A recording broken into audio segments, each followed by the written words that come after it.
power manifestation is not for me. I know Balasans are doing, I know Mahayoga is doing, I know there are many people who are doing Sadashivoham participants.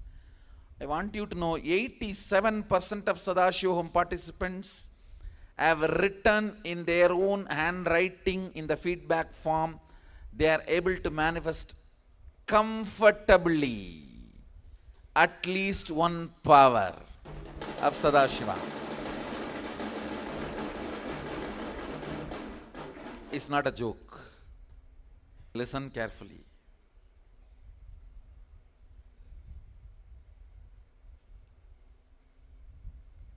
Even after this, I've seen many people. I know people manifest powers, but that is not for me. I think I am too damaged or too old.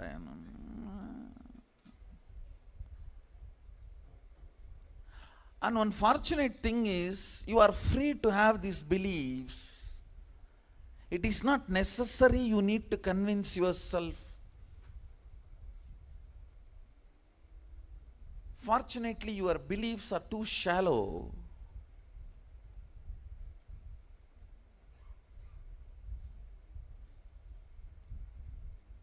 So Shaktipada works beyond your beliefs and makes you manifest powers. I have seen people telling me, Swami, still I have self-doubt, but I am manifesting powers. How?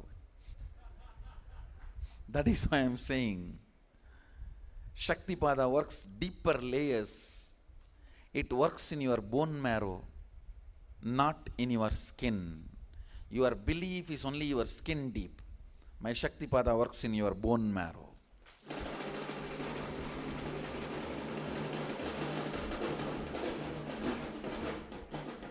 Shaktipada manifesting Sadashiva's powers is independent of your self-doubt and guru doubt. Independent of your SDHD and GDHD.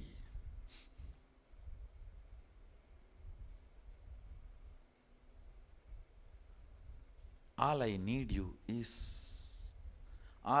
from you is sitting for Shaktipada, nothing else. I don't need your belief. It is too shallow and too poor. Give that to the religion which are asking for it.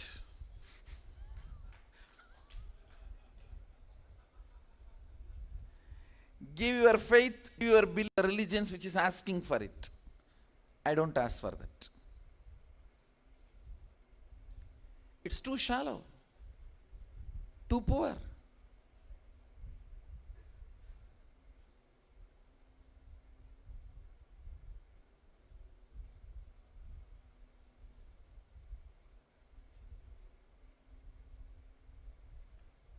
Too easy to get. I was reading a book given to me by Sri Mohandas Pai. It's a wonderful book. The atrocities done to Indians and Indian tribes during the British period. I think the book is Case for India. And I found some of the references. I think the book name is The Case for India by Will Durant. And I found some references in that book. And I went and started digging out those references, Googling. I was shocked to find how the fishermen of southernmost tip of India, the southern district, fishermen were converted. The huge churches were built, but fishermen were very strong believers of Kuladevata, Mariamman. And they were not ready to convert. Understand what I am talking is historical fact. After reading the many very trustworthy documents and evidences, I am talking, not just one. I can say at least 10 different recordings, archival statements So, how much ever you try to brainwash them, they are not ready to come to churches or convert. So these guys organize for a robbers and pirates who constantly attack the fishermen and rob them, but don't kill them. Just rob their fish, all the other valuables, and send them back. So naturally they try to go to their Kuladevata and pray as much as they can and try to do everything, all the rites, rituals, as per Hindu tradition, their beliefs and everything. But no solution. Suddenly the preachers come and tell them, pray to Jesus, you will be saved. And put cross on your boat, you will be protected. And those pirates and robbers don't attack the boats which carries that symbol.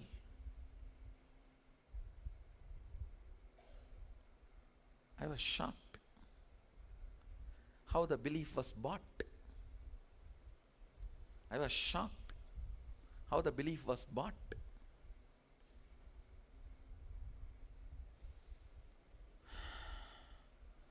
O Sadashiva, I thank you for the religion you made me born in, which does not demand shallow faith and belief.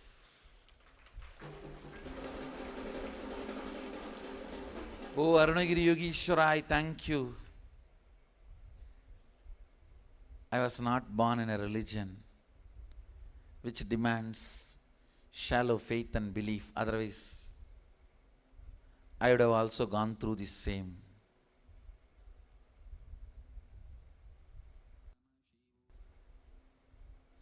Or I would have done this to others. You neither made me go through, nor made me do this to others. You gave me your Shaktipada, and you taught me the science to give Shaktipada to others, which does not need your shallow faith and shallow beliefs. I don't need to send pirates. I am blessed enough to be born in a religion which believes in Shaktipada. I should say, which lives Shaktipada, not believes. It is be and lives.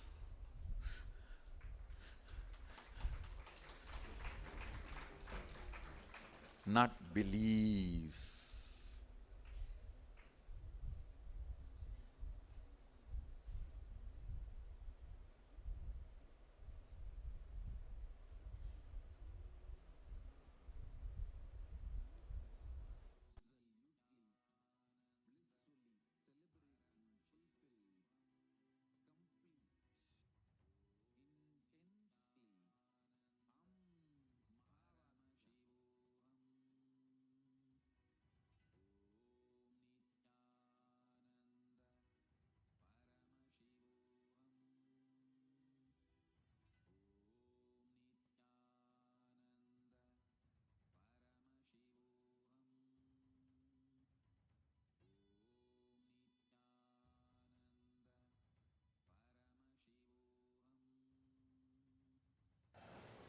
And one more thing, after the 12th is awakened, there are hundreds of new layers opens up.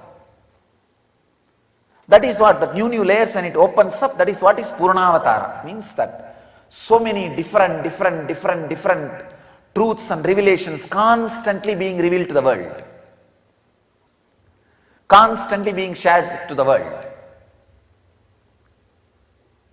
So actually, now we can make this whole thing as a simple medical test.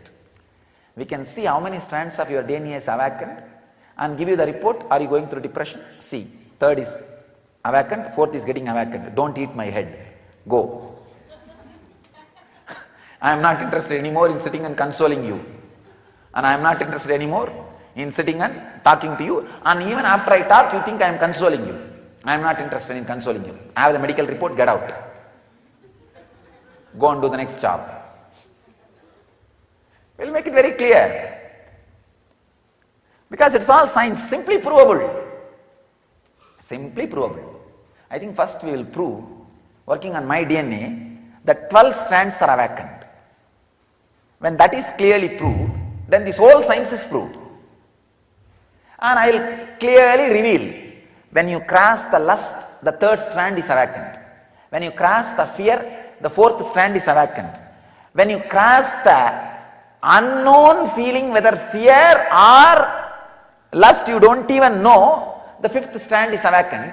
When you cross the suffocation, which you can't even call as a fear or insecurity or greed, you can't name it, but just you are angry. You are just angry at everything. Especially it will be usually directed towards me only. Because I am the only person who is constantly seen by your eyes and gets recorded. So it's like when you look at this light for 2 seconds and close your eyes, you will see the imprint of that light inside. You will see the negative of that light inside. Same way, naturally, constantly you are seeing me only. So when you close your eyes, you will see the negative of me inside and put the blame on me. So the fighting with master, that is the time that sixth strand is getting vacant. So now we will make all this as a medical test. If somebody is depressed, send the DNA for test, that's all. And no appointment.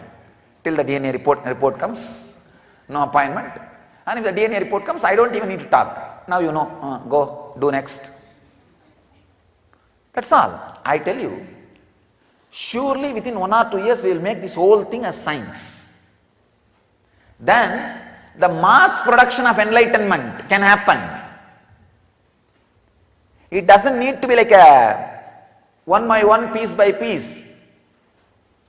Mass production can happen. It's only that final tattooing we will do piece by piece. See, the body will produce in mass. We need to have some uniqueness, so we will just have a tattoo. Yes.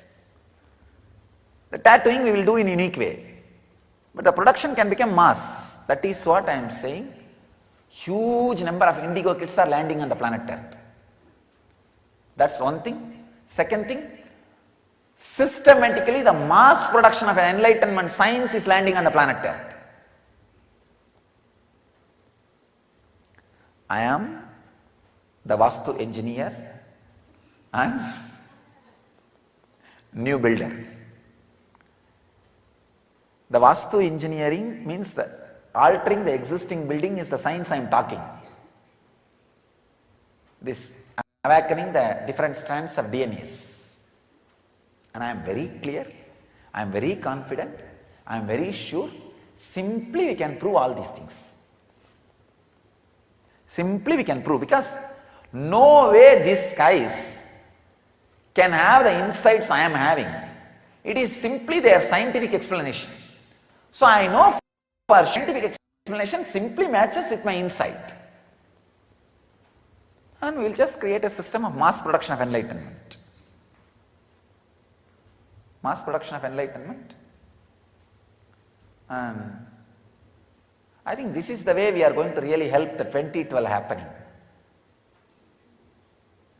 We are going to be the great help to the human consciousness, to elevate the human consciousness in this way only. This kind of way only, we are going to be a big help to the human consciousness for 2012. So the essence is 3 things. First, see who am I. The personality which can be changed is not you. So dig, then who am I? When you feel you are hitting the dead end or suffocation, increase the seeking, intensity, passion, and look again. When I say again, again and again and again and again, till you awaken the next strand of DNA, next strand of DNA, next strand of DNA.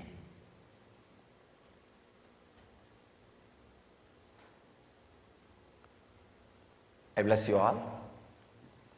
Let all 12 strands of DNA be awakened in all of you, and let you all achieve and radiate enlightenment. Let you all achieve and radiate the eternal bliss, Nithyananda. Thank you. I tell you, with seeking, do weightlifting. That will get into your DNA structure. With awareness, when you lift the weight, feel the tremendous pressure, not pain. Understand, when you are with awareness, it will never be a pain.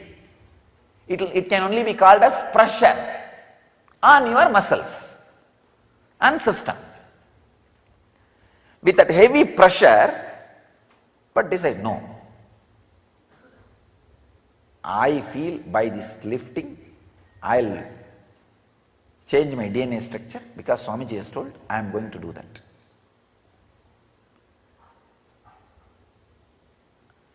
With awareness, with seeking, go on doing which your muscle does not want to do.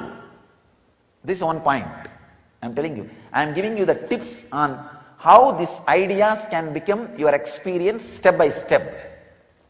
Step by step. I am not interested in poetic theories. I am interested in practical how to. I am telling you exactly how to. Later on I will give you the poetic theories. Oh, when your 12-strand DNA is awakened, you feel like Andal and Meera, sing like Kabir and dance like Chaitanya. I can sing that poetic song. No, I am not interested. I am talking like Swatmarama. I am not talking like Chaitanya or Meera. No, I am talking like Swatmarama. Means how? If you go and tell in front of Swatmarama, when the 12 strands is awakened and you sing like Meera, you dance like Chaitanya, you sit like Buddha, he may just straight away throw a stone on you and say, come on, tell me how. Don't go on be teasing me. Tell me how. So now I am talking like Swatmarama. I am not talking like some poet. No. I am not talking like Bauls and Sufis. No. I am talking like Swatmarama. Bauls and Sufis, if you see the whole tradition, it is nothing but go on singing the glory of all the 12 strands of DNA awakened.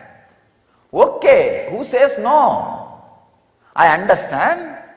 If all the 12 strands of DNA is awakened, the whole body will feel like honey. I understand.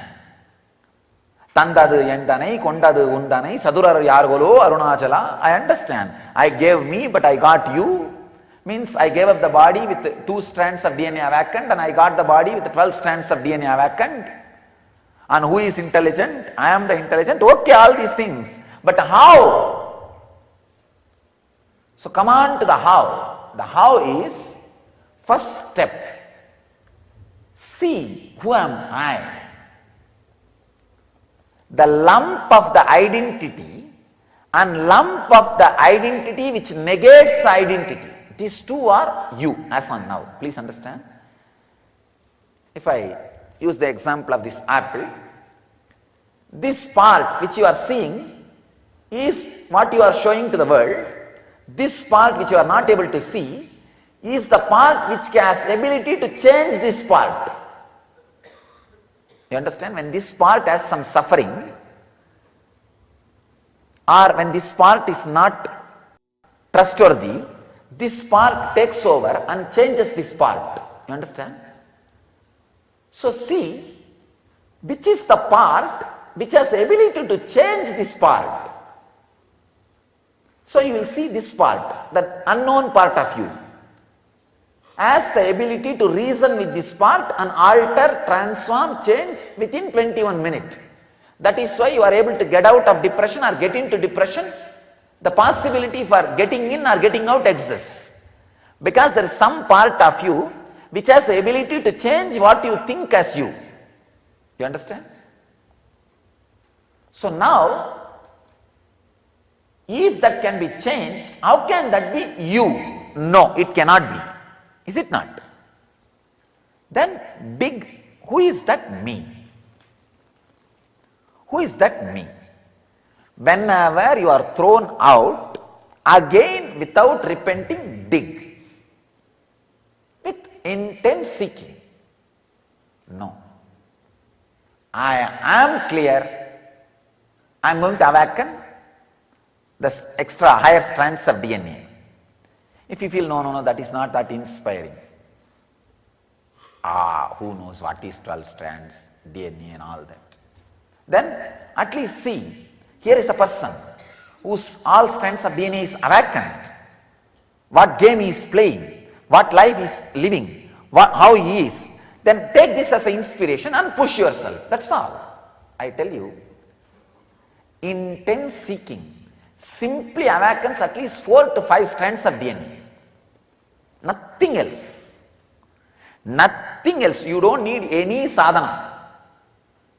Just intense craving.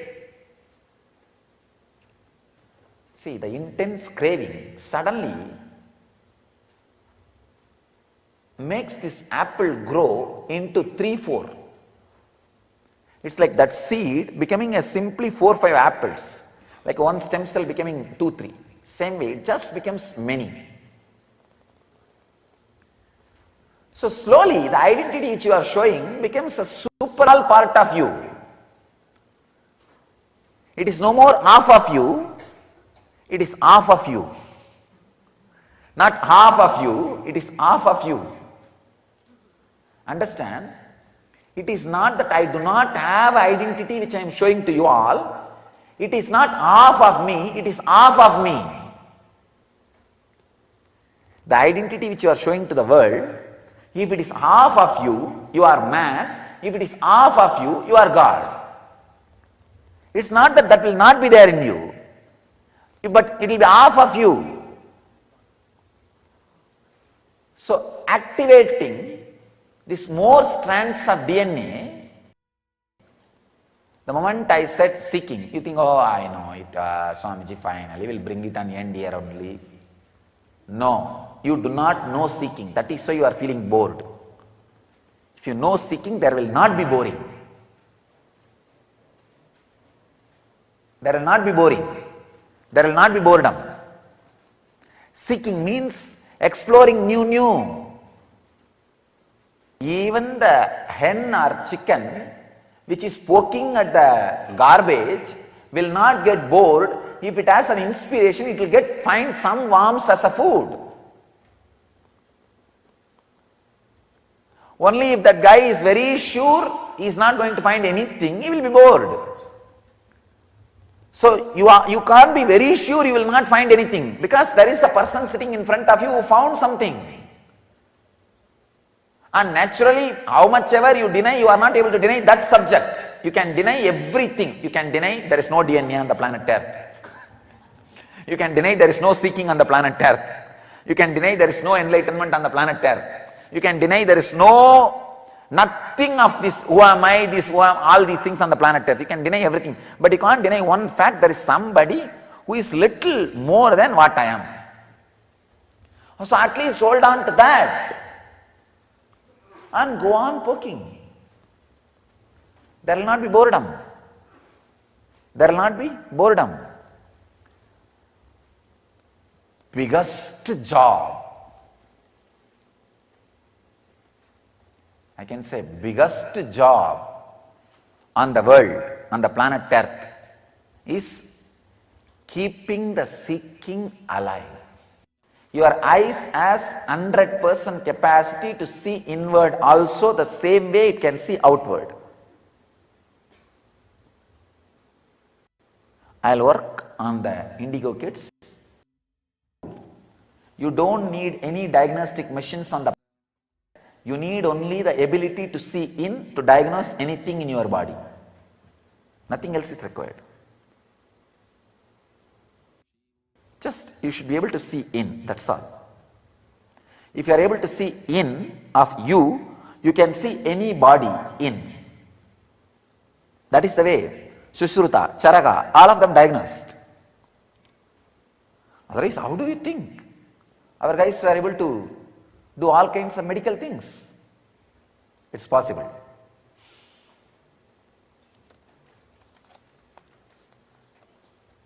So I have some more researches, but first I will finish one by one.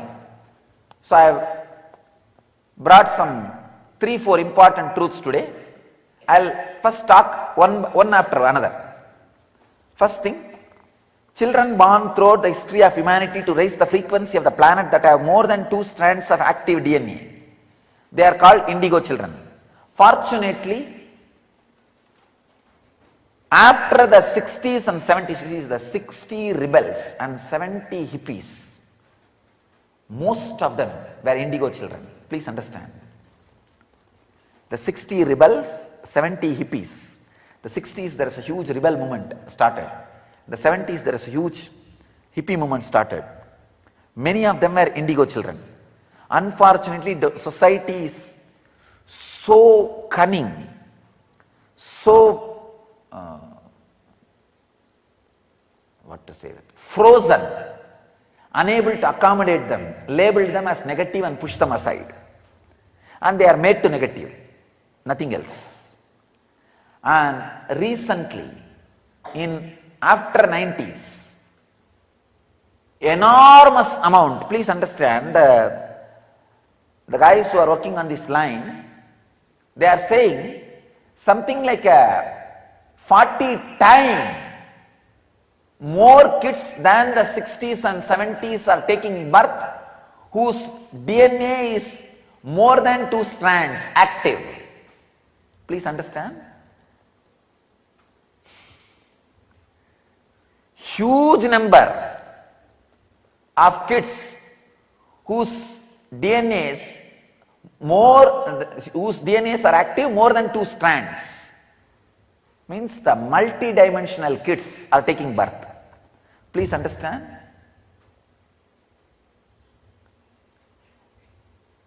This is a solid proof, a huge uplifting in human consciousness is happening. I tell you, this is the best time to be in planet Earth. Best time to be in planet Earth. Especially this 2012 to 2020, I am seeing a miraculous happening. Just yesterday I declared, 2020 whole year, I have decided I am going to spend walking from Kanyakumari to Kashmir with 10,000 sannyasis.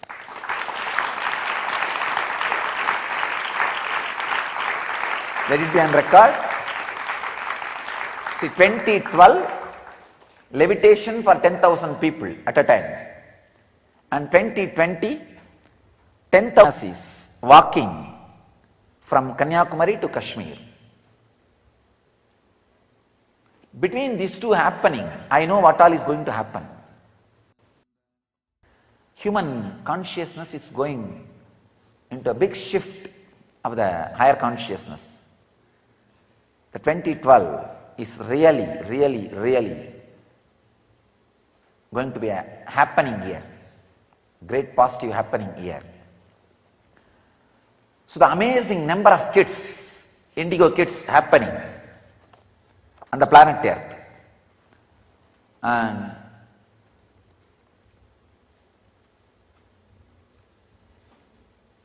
today I am declaring, our Gurukuls will specialize the science of making indigo kids as a full-blown incarnations.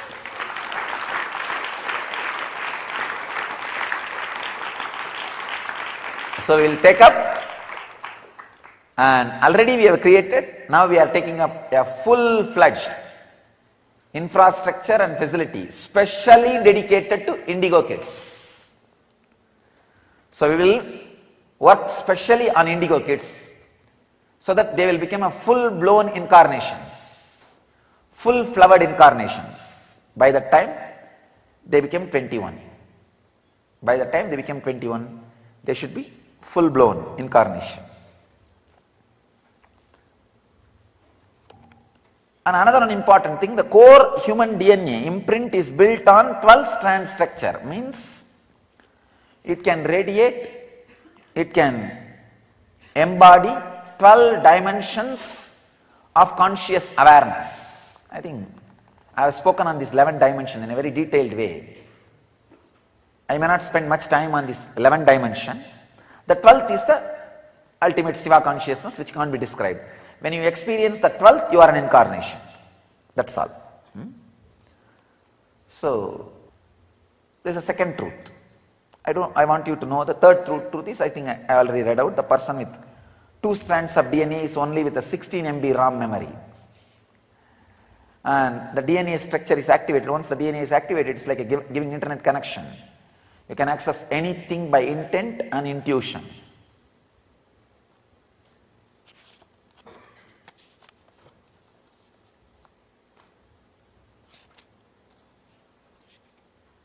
So all other things as I read out. First I wanted to explain how to, because that is my unique thing, how to activate more than one DNA strand in you. Because most of the human beings have only one DNA activation. When you become a seeker, ready to take the risk of renouncing the sensual pleasure for something which you don't understand, the second DNA gets awakened. Second strand DNA gets awakened. Practically all of you, second strand DNA gets awakened. Because even for 1 month, if you have just 2 meals and taking bath twice a day and not having sex for something which you are not really tangible enough now. See, at least none of you have any tangible idea why you are doing that. Maybe you have the trust over Apta Pramana. Oh, if this guy is enlightened and this is what enlightenment, I would like to have it. That's all. That's all is the reason why you are eating twice a day and taking bath twice a day and abstaining from the sex and abstaining from all pleasures and everything. So this proves very clearly your second strand DNA is already awakened. How to awaken the next level strand DNAs? Understand?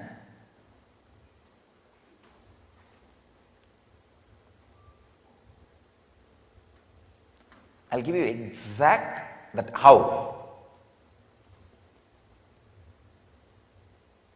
I don't want to use the old words. If I use the old words, you will say, oh, I know about it, it's okay.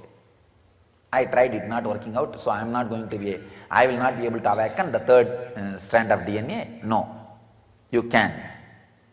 You can. Please understand. Remember who you are really. Remember who you are really.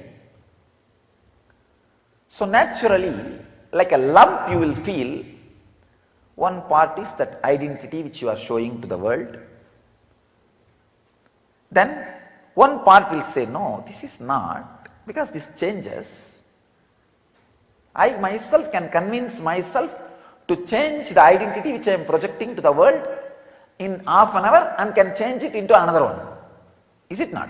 See, sometimes when you are not able to maintain that identity, or when that identity gives you suffering, in half an hour, one cycle of time, one circle of time, the 21 minutes, you sit and talk to yourself and change it. Is it not? Then how can you be that? Not. It's liquid. It's changing. How can that be the me? No. Then what is me? What is me? In few minutes, naturally, you will feel there is some point in which you are cornering you. What is me?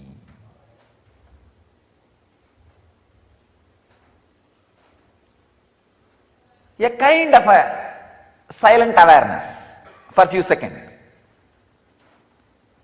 Then what will happen? Because you are not able to be in the pressure of cornering you, it just gets bumped. It goes away to some subject or object, or it goes away something, and this idea gets lost. Means the third DNA, third strand DNA you are touching, but it is kicking you back. Hey, get out, don't come here. I am not interested in waking up now. I want to sleep a little more time. That is where you need seeking. Telling, no. I am not just going to build my body, I am going to build my DNA structure. I have something about indigo children, so that you understand the super DNA.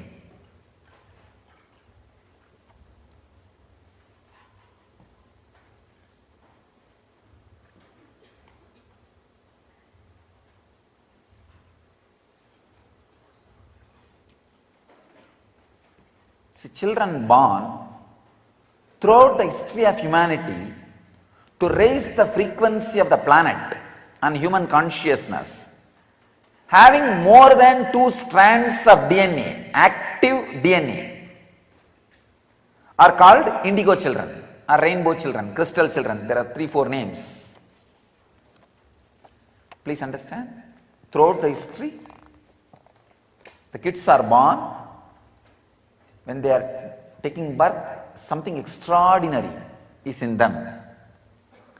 And now science is proving clearly more than 2 strands of DNA is active in them. They are called indigo kids, and throughout the history there are references, these indigo kids were there.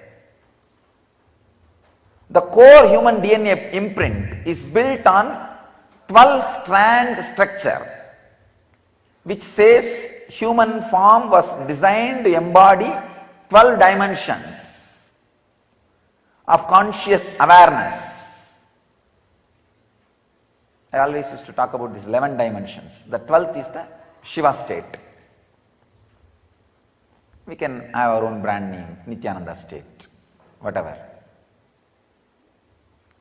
Fully awakened, Shiva consciousness. Please understand, these are the Shastra Pramanas, means the eternal truths revealed by modern day rishis. Then I will add my understanding about these 12 strands, human body, and 2 strands being active, more than 2 strands being active in kids, and how it happens.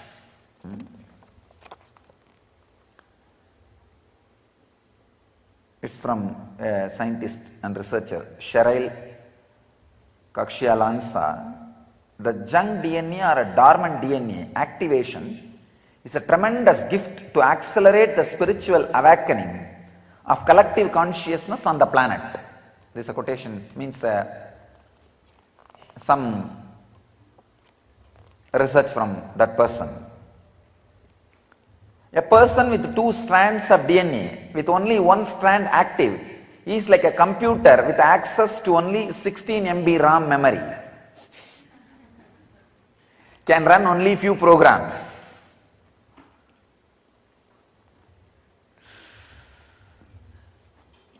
Once the DNA is activated, it's like giving internet connection.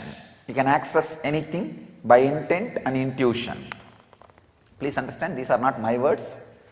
These are the collections from different researchers and discoveries. The dormant DNA activation level controls your frequency. Every time when a DNA is activated, you download higher consciousness from soul, identity, and attract people, places, events of similar high frequency. Again, it may look like my words, it is not my words.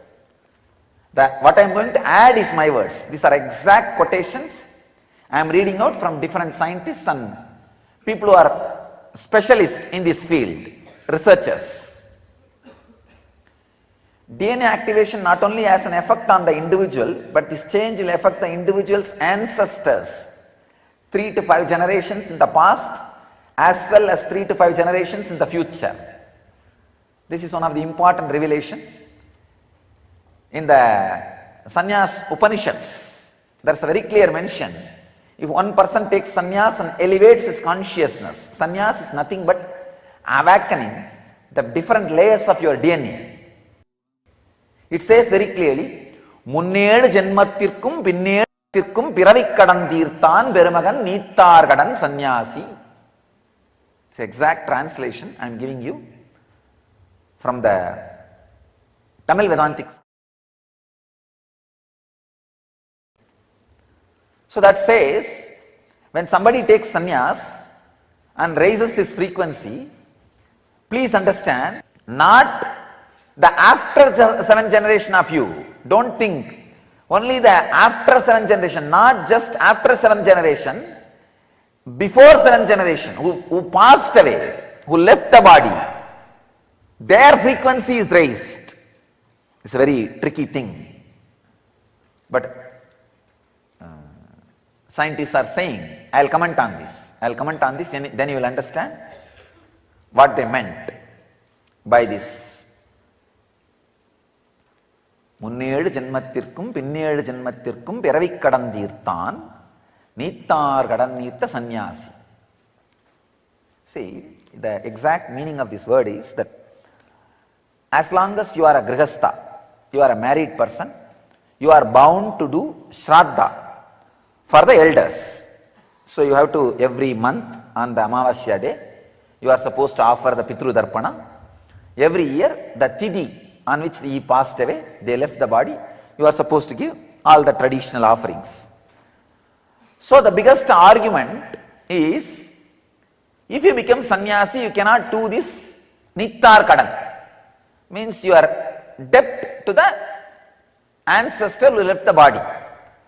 So the grihasthas argue, there is a sin, so you should not become a sannyasi. For that, it's called Prashnottara Malika. Means the question is asked by a disciple, master answers. In that Prashnottara Malika, this concept is discussed. So the answer Guru gives is this line, which I said. Munned Janmatirkum Pinned Janmatirkum. See, once you become sannyasi and raise your consciousness, you have done the Nitharkadan. Nitharkadan means you have paid the loan, the debt of the ancestors for front 7 and back 7.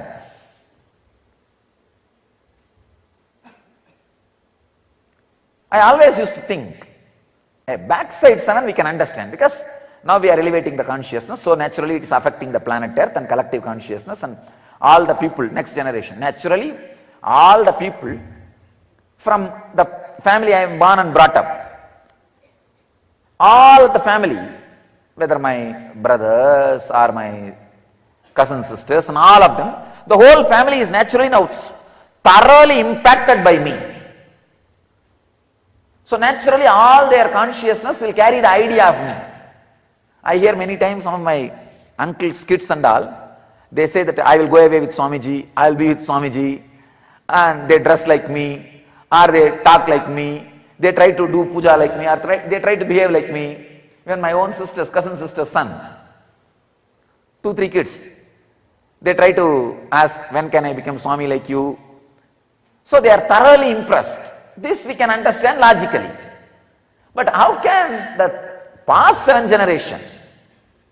It's possible. I'll explain how that is possible. And one more thing, after the 12th is awakened, there are hundreds of new layers opens up. That is what, the new layers when it opens up, that is what is Purnavatara. Means that so many different truths and revelations constantly being revealed to the world. Constantly being shared to the world. So actually, now we can make this whole thing as a simple medical test. We can see how many strands of your DNA is awakened and give you the report. Are you going through depression? See, 3rd is awakened, 4th is getting awakened. Don't eat my head. Go. I am not interested anymore in sitting and consoling you. And I am not interested anymore in sitting and talking to you. And even after I talk, you think I am consoling you. I am not interested in consoling you. I have the medical report, get out. Go and do the next job. make it very clear. Because it's all science, simply provable. Simply provable. I think first we will prove, working on my DNA, that 12 strands are vacant. When that is clearly proved, then this whole science is proved. And I will clearly reveal, when you cross the lust, the third strand is vacant. When you cross the fear, the fourth strand is vacant. When you cross the unknown feeling, whether fear or lust, you don't even know, the fifth strand is vacant. When you cross the suffocation, which you can't even call as a fear or insecurity or greed, you can't name it, but just you are angry. You are just angry at everything. Especially it is usually directed towards me only. Because I am the only person who is constantly seen by your eyes and gets recorded. So it's like when you look at this light for 2 seconds and close your eyes, you will see the imprint of that light inside. You will see the negative of that light inside. Same way, naturally, constantly you are seeing me only. So when you close your eyes, you will see the negative of me inside and put the blame on me. So the fighting with master, that is the time that sixth strand is getting vacant. So now we will make all this as a medical test. If somebody is depressed, send the DNA for test, that's all. And no appointment. Till the DNA report comes, no appointment. And if the DNA report comes, I don't even need to talk. Now you know, go, do next. That's all. I tell you, surely within 1 or 2 years we will make this whole thing as science. Then the mass production of enlightenment can happen. It doesn't need to be like a one by one, piece by piece. Mass production can happen. It's only that final tattooing we will do piece by piece. See, the body will produce in mass. We need to have some uniqueness, so we will just have a tattoo.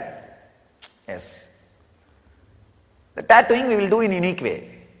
But the production can become mass. That is what I am saying. Huge number of indigo kids are landing on the planet Earth. That's one thing. Second thing, systematically the mass production of an enlightenment science is landing on the planet Earth.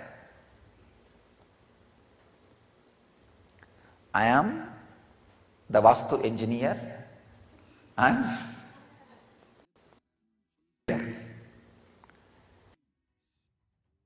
engineering means that altering the existing building is the science I am talking.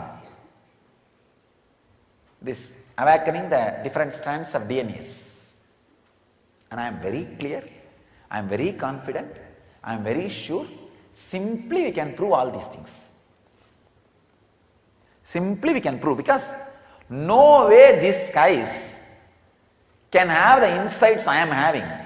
It is simply their scientific explanation. So I know for sure their scientific explanation simply matches with my insight.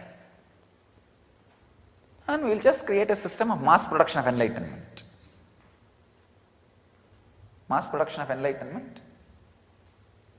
And I think this is the way we are going to really help the 2012 happening.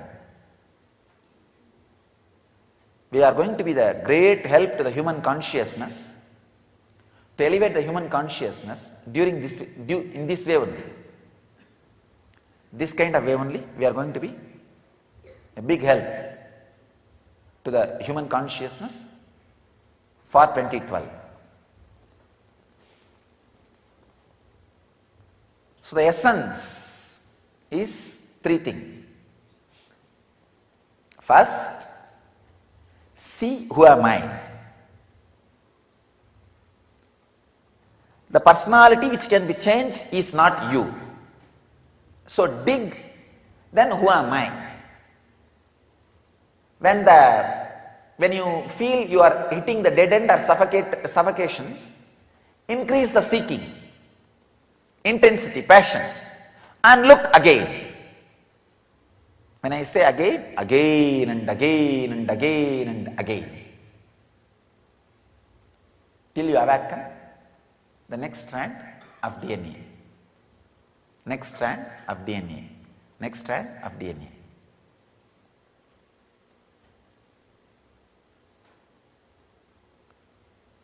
I bless you all. Let all 12 strands of DNA be awakened in all of you, and let you all achieve and radiate enlightenment. Let you all achieve and radiate the eternal bliss, Nityananda. Thank you. I tell you, that will get into your DNA structure. With awareness, when you lift the weight, feel the tremendous pressure, not pain. Understand, when you are with awareness, it will never be a pain. It can only be called as pressure on your muscles and system. With that heavy pressure, but decide, no. I feel by this lifting, I'll change my DNA structure because Swamiji has told I am going to do that.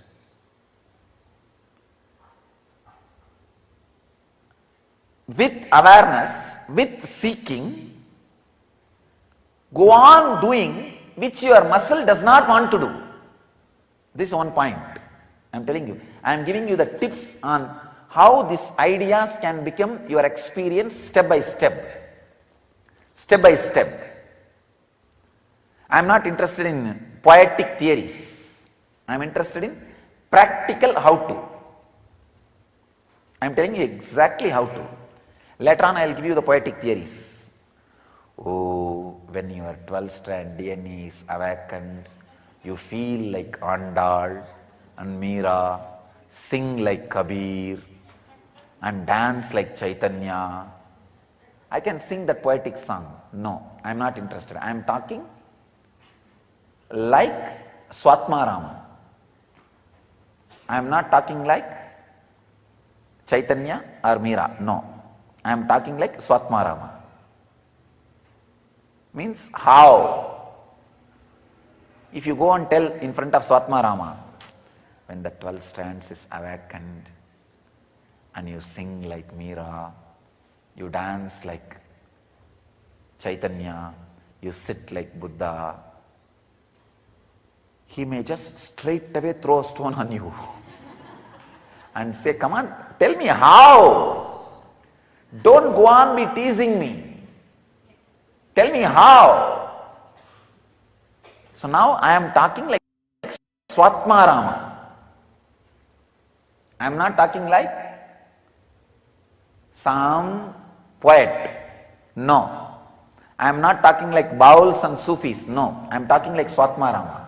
Bauls and Sufis, if you see the whole tradition, it is nothing but go on singing the glory of all the 12 strands of DNA awakened. Okay, who says no? I understand. If all the 12 strands of DNA is awakened, the whole body will feel like honey. I understand. Tandadu yendanai, kondadu undanai, sadurar yargolo, arunachala. I understand. I gave me, but I got you. Means I gave up the body with 2 strands of DNA awakened and I got the body with 12 strands of DNA awakened. And who is intelligent? I am the intelligent. Okay, how? So come on to how is first step. See, who am I? The lump of the identity and lump of the identity which negates the identity. These two are you as on now. Please understand. If I use the example of this apple, this part which you are not able to see is the part which has ability to change this part. You understand? When this part has some suffering, or when this part is not trustworthy, this part takes over and changes this part. Part which has the ability to change this part. So you will see this part, the unknown has the ability to reason with this part and alter, transform, change within 21. That is why you are able to get out of depression or get into depression. The possibility for getting in or getting out exists. Because there is some part of you which has the ability to change what you think as you.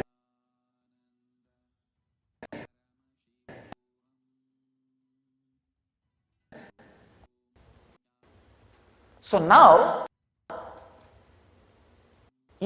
if that can be changed, how can that be you? No, it cannot be. Is it not? Then big, who is that? Who is that me? Whenever you are thrown out, again without repenting, then seeking. No.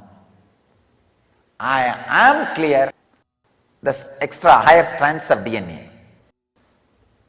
These 12 strands, DNA and all. Please see, here is a person, DNA is awakened, playing, what life is, how he is. Then take this as a universal, that's all. I tell you, in awakens at least 4 to 5 strands of DNA. Nothing else. Nothing else. You don't need any sadhana. Just intense craving. See, suddenly makes this apple grow into 3-4. It's like that seed becoming a simply 4-5 apples. Like one stem cell becoming 2-3. Same way, it just becomes many. So slowly the identity which you are showing becomes a super part of you. Half of you, half of you. Not half of you, it is half of you. Understand? It is not that I do not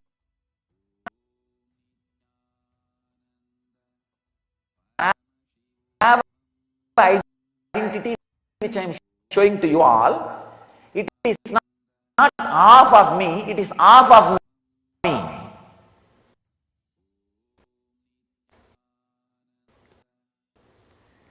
The identity which you are showing to the world, if it is half of you, you are man. If it is half of you, you are God. It's not that that will not be there in you, but it will be half of you. So active these more strands of DNA. The moment I said seeking, you think, oh, I know it, Swamiji, finally will bring it on end here only. You do not know seeking. That is why you are feeling no seeking. There will not be boring. There will not explore. Even our chicken looking at the garbage will not, if it has an inspiration, it will find some worms as a food.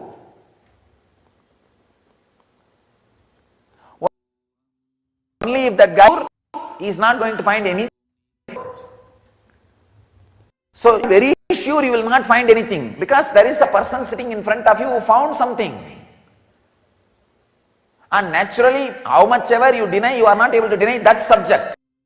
You can deny everything. You can deny there is no DNA on the planet Earth. You can deny there is no seeking on the planet Earth. You can deny there is no enlightenment on the planet Earth. You can deny there is nothing of this, who am I, this, who am, all these things on the planet Earth. You can deny everything. But you can't deny one fact, there is somebody more than what I am. So at least hold on to that and go on poking. There will not be boredom. There will not be boredom. Biggest job, I can say biggest job on the world, on the planet Earth, is keeping the sea. Your eyes as under.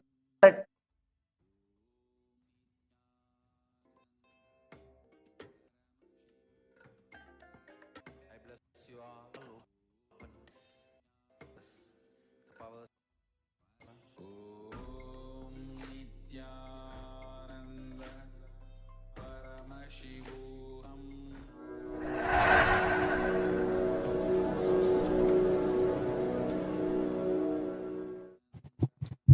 Let me explain. playing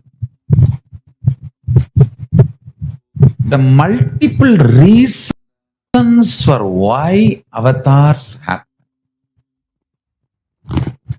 First, when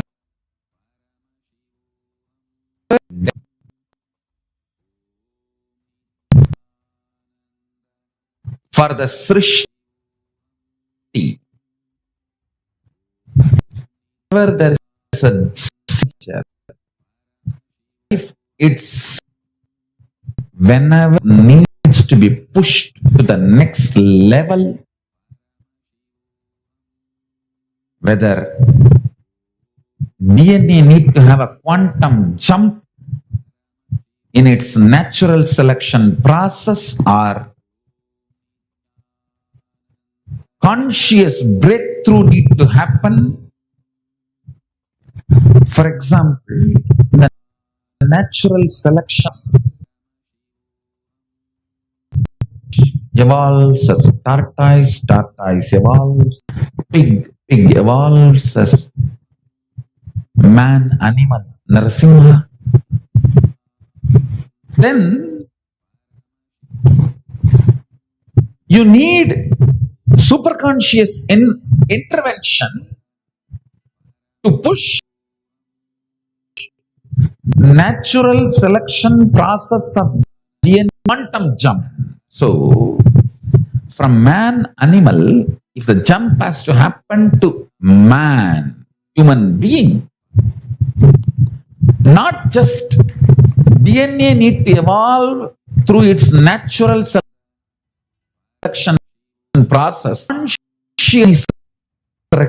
That is why when we as an animal, Narasimha, and pushes cells of DNA to the next level, Paramashivoham Sharabeshwara and pushes the conscious intervention and takes the whole thing to the next level, human being.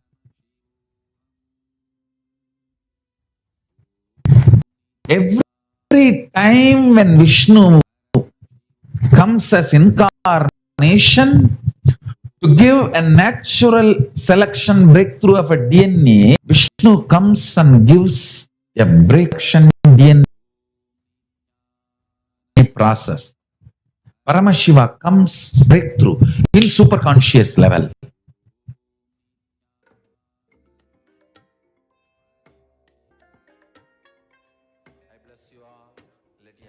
Moments away from Sharabeshwara Darshan. If you are not already, or if you're not already in the program, please and go to the link in the description below, or scan the QR code and find yourself in the Paramashivoham Zoom room. The two beautiful and very sacred things for the reason for being inside the Paramashivoham Zoom room is you will get to have the Naina Diksha of the Swam, of the Supreme Pontiff. Naina Diksha is the ancient practice in Hinduism of presenting ourselves in front of the deity, in front of the Guru, by their eyes falling on us. Tremendous amounts of suffering is removed, lifetimes of karma, and that happens just the eyesight of the Guru. One more thing about it is by you will personal question to do whatever it is, whatever blessing Swamiji compassionately is reaching out and responses to everyone who's joining sessions. So because of this beautiful gifts from the Supreme Pontiff of Hinduism, you should immediately register and find yourself inside the program right now. Of course, this program in this Chaturmasya is available absolutely for free for anyone. Celebrate Hinduism in these 4 months of Chaturmasya. It is originally a $21,000 program, but now it is being free for us to have the and experience the life transformation. Without further ado, for the very Sharabeshwara, the living embodiment of our beloved Swami. The best way to prepare, let us be seated with our head, neck, and spine in a straight line, and please be in a space of deep, restful awareness and gratitude in your Ananda Gandha. Inhale and exhale as deeply as possible and as slowly as possible.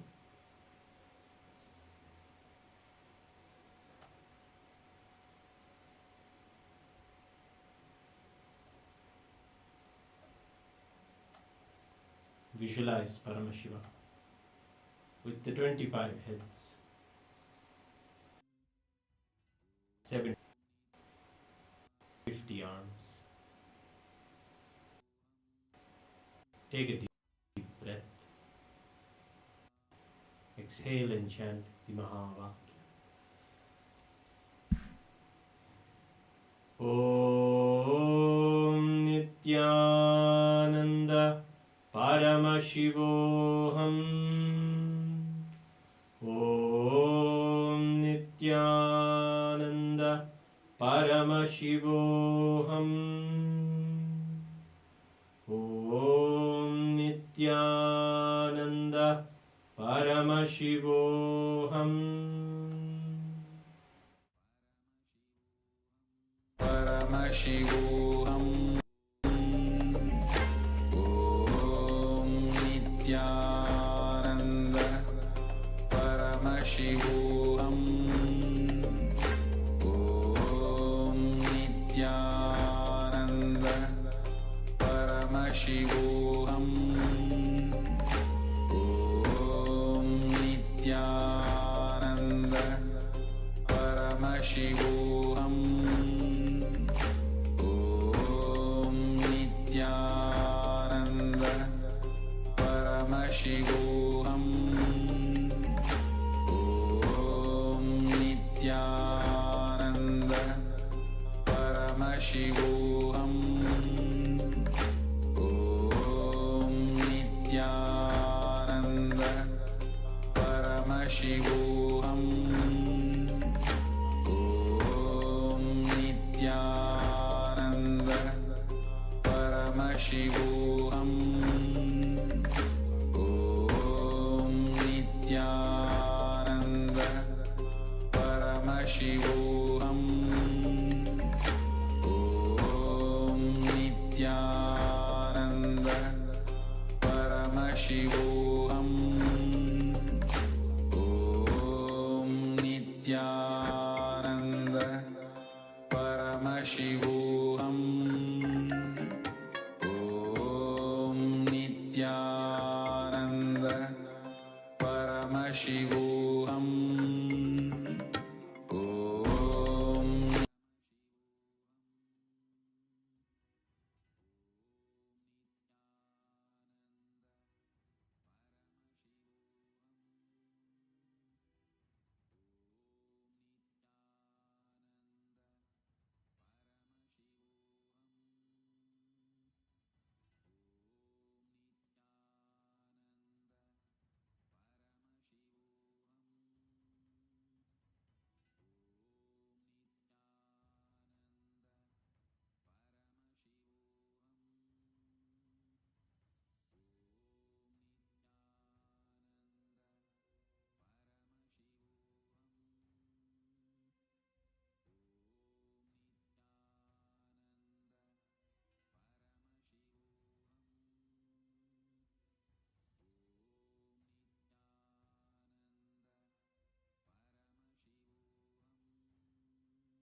and respects.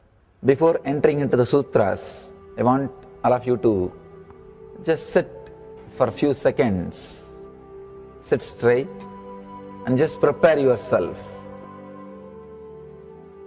Because this understanding about which I am going to talk gave me the courage to leave the home. Today's subject is Maya. Actually, many times, the young age I used to think I should leave the home, go around, live a sannyas life. Suddenly, one day, when I was reading one of the Shankara's work on this Maya, somehow the concept clicked. The word Maya cannot be translated into English. Thinking the lesser reality as the higher reality is what we call Maya. What you are seeing, you can't say this is illusion. No, this is not ultimate. Your understanding this is ultimate is illusion. The moment the click happened, I was ready not only to leave the house, decided to live like a Shankara. In the Vedic tradition, anybody wants to become enlightened has to leave their home. They have to become homeless. It is a basic condition for enlightenment. You can't be in your hometown. You have to start wandering, studying, because to enter into the ultimate truth, you need to have the courage to go behind wherever it leads. There is a beautiful sutra in Brahma Sutra, the first sutra of Brahma Sutra. It says, Atato Brahma Jignasa. Let us inquire into the reality. It says, only a courageous person who is ready to go behind wherever truth leads can enter into this science. In those days, we had a beautiful system. When somebody becomes enlightened, he will go around and sit with all other scholars, pandits, learned people, and he will open up his understanding. The other person will open up his understanding. Whoever can take the other person to the deeper level of understanding will follow him. That's all. That is why exploring the truth into the deeper and deeper level has been made as a compulsory basic value for anybody who wants to explore the reality, explore into the truth. What we need to understand from this story, courage to go behind the truth, wherever it leads. Even they are ready to gamble with their life, but they are ready for truth.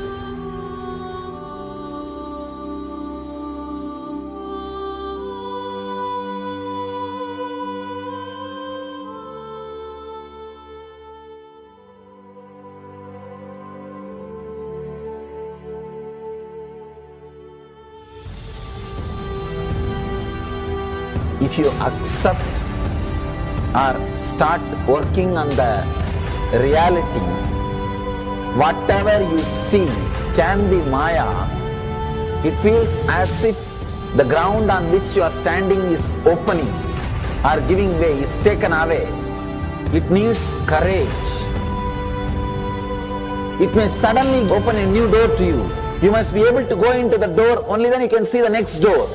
Because I am trying to reproduce the same understanding and experience which happened in me. Understand? When I understood that Maya, the concept of Maya, it gave me so much of joy and courage to do anything. I decided I will live like a Shankara. There is every possibility you will catch the glimpse. I am not telling you will run away from a home. You will have the same energy and excitement and liberation when you realize this truth. If this one concept Maya is understood logically by you, no suffering can make low curve in you. Nobody can exploit you easily. If you can just open that courage, this understanding can open new doors for you. If you understand this clearly, you will have the courage. If you have little courage, you will have understanding. It's like a circle. Who will start first? I represent Kailasa nation led by Supreme Pontiff of Hinduism, Sri Nithyananda Paramashivam, which speaks on behalf of 2 billion Hindus around the world who do not have a voice representing them in these international forums.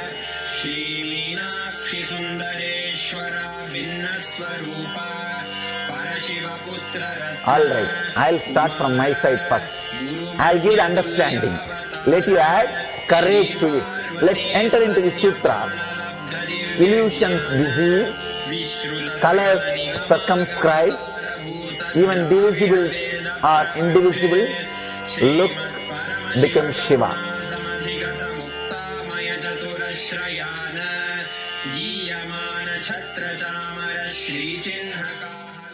Welcome you all with my love and respects. Before entering into the sutras, I want all of you to just sit for a few seconds. Sit straight and just prepare yourself. Because this understanding about which I am going to talk gave me the courage to leave the home. Today's subject is Maya. Actually, many times, the young age I used to think I should leave the home, go around, live.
Connecting with the divine with your eyes closed is meditation. Connecting with the divine with your eyes open is darshan. Come, let us all now move from meditation to darshan. Slowly, very slowly, please open your eyes.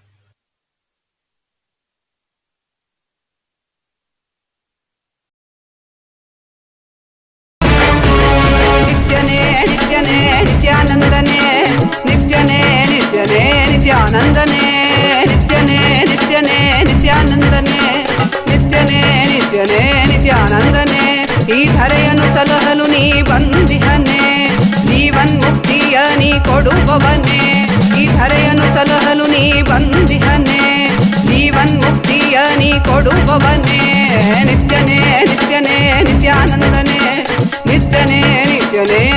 ನಿತ್ಯಾನಂದನೇ.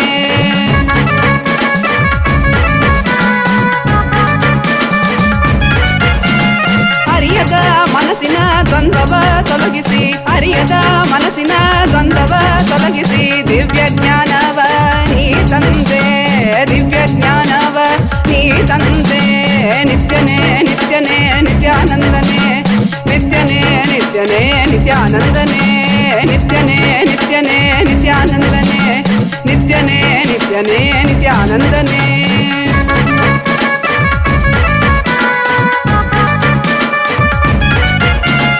ನಂಬಿದ ಭಕ್ತರ ಬಾಳಲಿ ಕೈಲಾಸ ಕಾಣುವ ಬೆಂಬಲ ನೀ ಕೊಡುವೆ.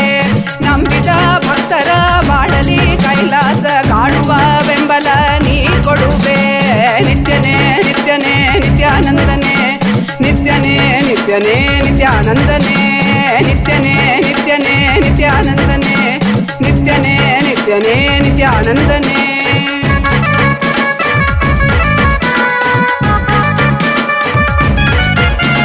ಚಂದದಿ ಕಾಣುವ ಮಾಯೆಯ ಮುಸುಕನು ತೆರೆಯುವ ಬುದ್ಧಿಯ ನೀ ತರುವೆ. ಚಂದದಿ ಕಾಣುವ ಮಾಯೆಯ ಮುಸುಕನು ತೆರೆಯುವ ಬುದ್ಧಿಯ ನೀ ತರುವೆ.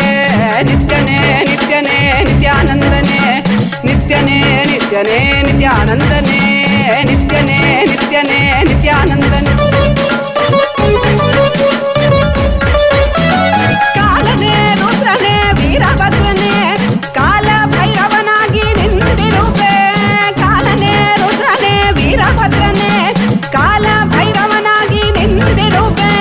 ನಿತ್ಯನೇ ನಿತ್ಯನೇ ನಿತ್ಯಾನಂದನೇ, ನಿತ್ಯನೇ ನಿತ್ಯನೇ ನಿತ್ಯಾನಂದನೇ, ನಿತ್ಯನೇ ನಿತ್ಯನೇ ನಿತ್ಯಾನಂದನೇ, ನಿತ್ಯನೇ ನಿತ್ಯನೇ ನಿತ್ಯಾನಂದನೇ. ಈ ಧರೆಯನ್ನು ಸಲಹಲು ನೀ ಬಂದಿಹನೆ, ಜೀವನ್ ಮುಕ್ತಿಯ ನೀ ಕೊಡುವವನೇ. ನಿತ್ಯನೇ ನಿತ್ಯನೇ ನಿತ್ಯಾನಂದನೇ, ನಿತ್ಯನೇ ನಿತ್ಯನೇ ನಿತ್ಯಾನಂದನೇ, ನಿತ್ಯಾನಂದನೇ ನಿತ್ಯಾನಂದನೇ.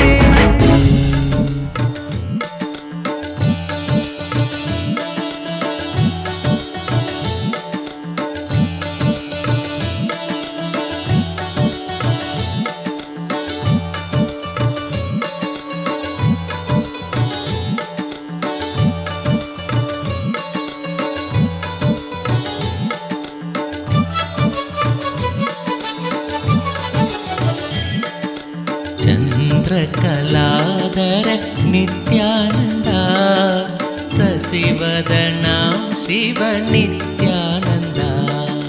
ಚಂದ್ರಕಲಾಧರ ನಿತ್ಯಾನಂದ, ಸಸಿವದನಾಂ ಶಿವ ನಿತ್ಯಾನಂದ.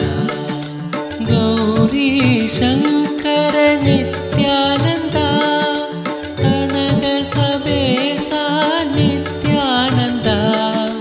ಗೌರಿ ಶಂಕರ ನಿತ್ಯಾನಂದ, ಕನಕ ಸಬೇಸ ನಿತ್ಯಾನಂದ. ಕರುಣಾಮೂರ್ತಿ ನಿತ್ಯಾನಂದ, ಅರುಣಾಚಲೇಶ ನಿತ್ಯಾನಂದ. ಕರುಣಾಮೂರ್ತಿ ನಿತ್ಯಾನಂದ, ಅರುಣಾಚಲೇಶ ನಿತ್ಯಾನಂದ.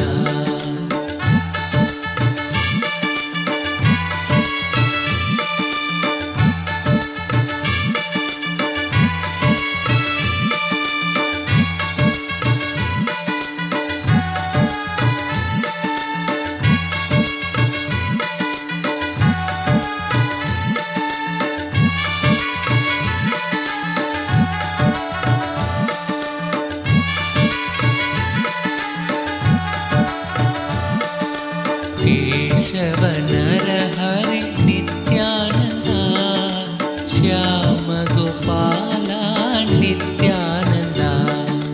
ಕೇಶವ ನರಹರಿ ನಿತ್ಯಾನಂದ, ಶ್ಯಾಮ ಗೋಪಾಲ ನಿತ್ಯಾನಂದ. ಮುರಳಿ ಗೋಪಾಲ ನಿತ್ಯಾನಂದ, ಮುರಳಿ ಮನೋಹರ ನಿತ್ಯಾನಂದ. ಮುರಳಿ ಗೋಪಾಲ ನಿತ್ಯಾನಂದ, ಮುರಳಿ ಮನೋಹರ Nithyananda.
Nithyananda, Nithyananda, Hare Nithyananda, Nithyananda, Hare Nithyananda, Nithyananda, Hare Nithyananda, Nithyananda, Hare Nithyananda, Nithyananda, Hare Nithyananda, Nithyananda, Hare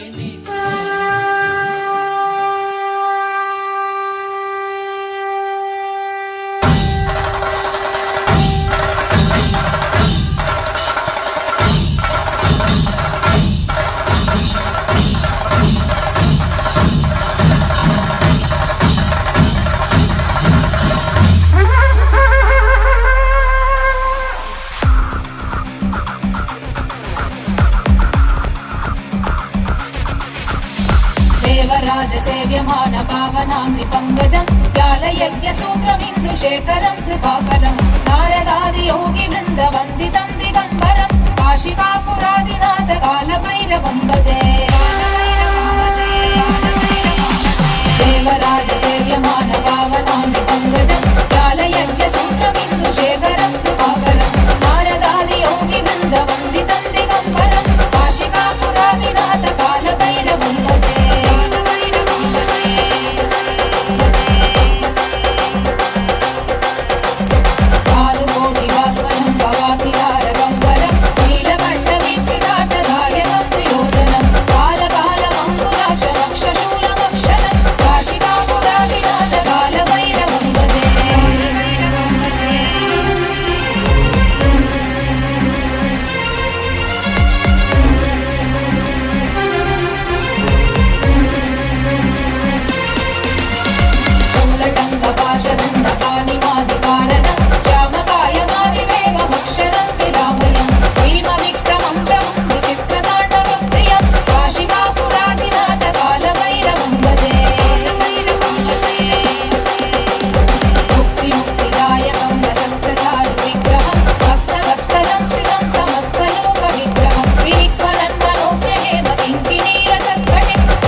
कीर्तिदायकं काशीवासलोकपुण्यपापशोधकं विभुं नीतिमार्गकोविदं पुरातनं जगत्पतिं काशिकापुरादिनाथ कालभैरवं भजे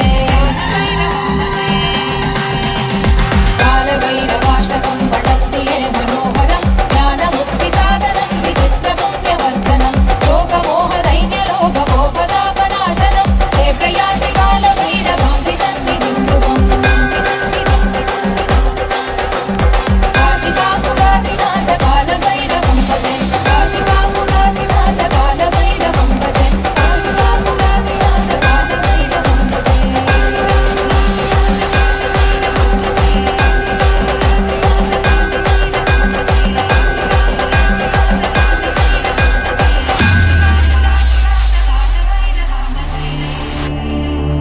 மண்ணே மாமலையே மணியே மாணிக்கமே மரகதமே வைரமே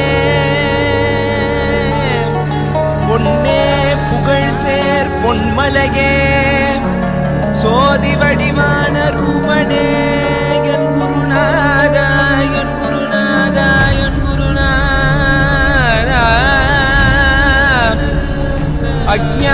கடல் நீங்கி கணக்கு ஆத்ம ஞானம் அளிப்பாய் குருநாதா நித்யானந்தா. ஆத்ம ஞானம் அளிப்பாய் நித்யா.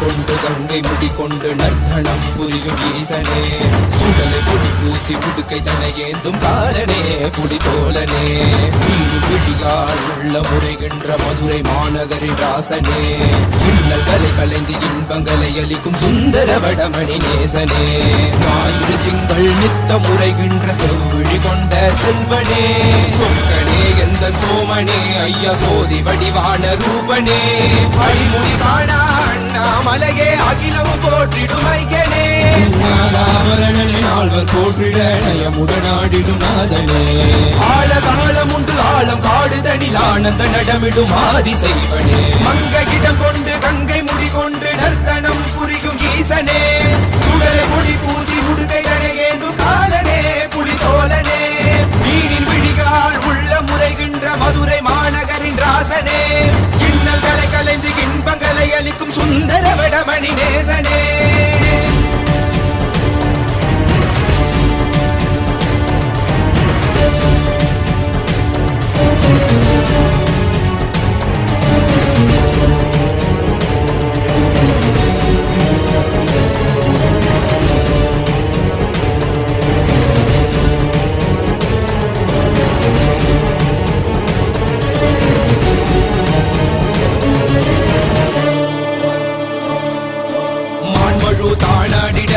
மங்கையவளிடம் கொண்டு நீயாடி வாடியாக்கு இருவினைகள் தீர்த்தருளவே நித்யனே இடவத்தின் மேலேறிவா என்றென்றும் ஈசனை தானாடிட புவிதனில் சுந்தரனை நீயாடிவா தினமும் நீ விசும்பு தந்தருளவே நேசனே மலனே நீயாடிவா இமையோர்கள் இன்னலை கலந்திடும் தேவா தேவாதி தேவா சதா சிவா வாவா குருவாக வந்து திருவருள் புரிவாய் நித்யானந்தனே முக்தி தரவாவா பிறவியில் உரைகின்ற பிரமனே நீயாடிவா.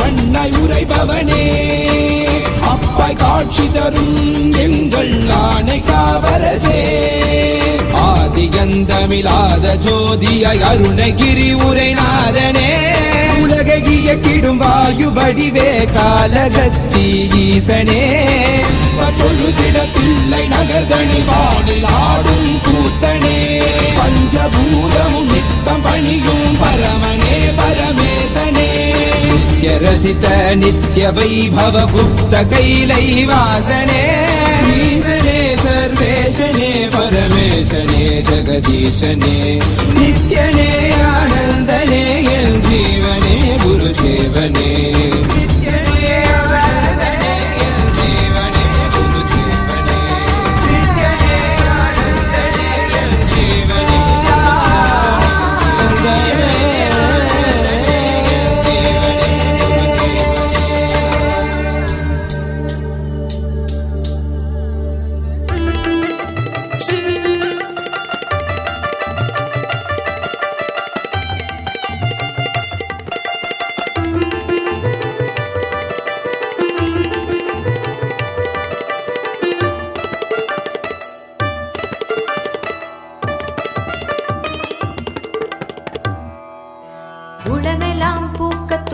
திருநாளில் நித்யனின் திவ்ய தரிசனம் கருணையாய் நித்யன் கையிலையில் தந்த நிகரில்லாத உயர் தரிசனம் உலகையே இங்கு கடவுளாய் மாற்ற கடவுளே தரும் தரிசனம் கவிதையாய் மாற வரிகள்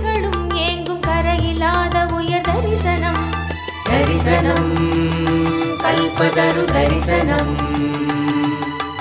ज्ञानपीठ महासंस्थान सिंहासन दर्शनम् दर्शनम् नित्यानन्द दर्शनम् ज्ञानपीठ महासंस्थान सिंहासन दर्शनम् दर्शनम् नित्यं दर्शनम् दर्शनम् दैव दर्शनम् दर्शनम् नित्यं दर्शनम् दर्शनम् दैव दर्शनम्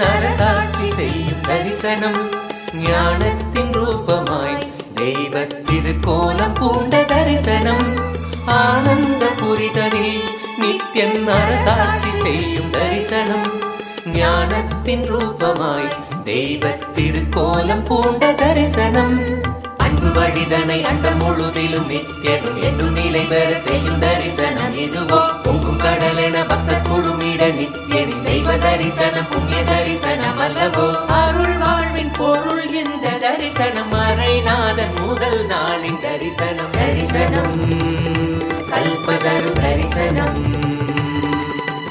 ஞானபீட மகாசம்ஸ்தான சிம்ஹாசன தரிசனம் தரிசனம் नित्यानंद दर्शनम् ज्ञानपीठ महासंस्थान सिंहासन दर्शनम्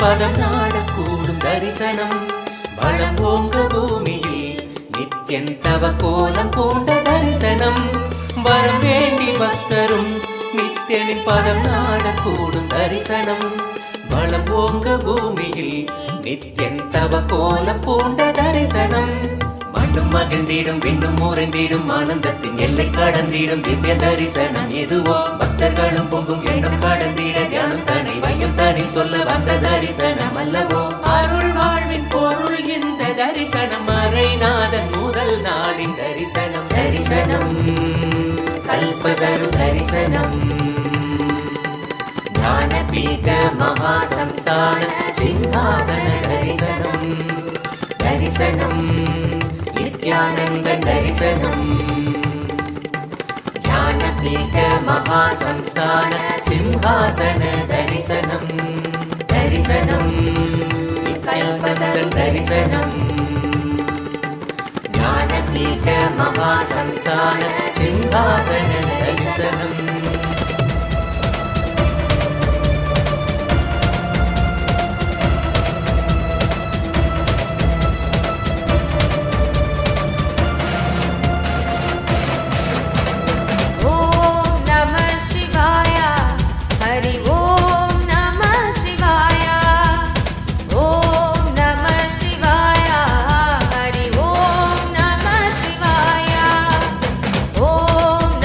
Shivaya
वशीभूतभावनः उन्मत्तवेषप्रच्छन्नः सर्वलोकप्रजापतिः ॐ नमः शिवाय हरि ॐ नमः शिवाय ॐ नमः शिवाय हरि ॐ नमः शिवाय ॐ नमः शिवाय हरि ॐ नमः शिवाय ॐ नमः शिवाय हरि ॐ नमः शिवाय महारूपो महाकायो वृषरूपो महायशः महात्मा सर्वभूतात्मा विश्वरूपो महाहनुः लोकपालोऽन्तर्हितात्मा प्रसादो हयकर्तभिः पवित्रं च महांश्चैव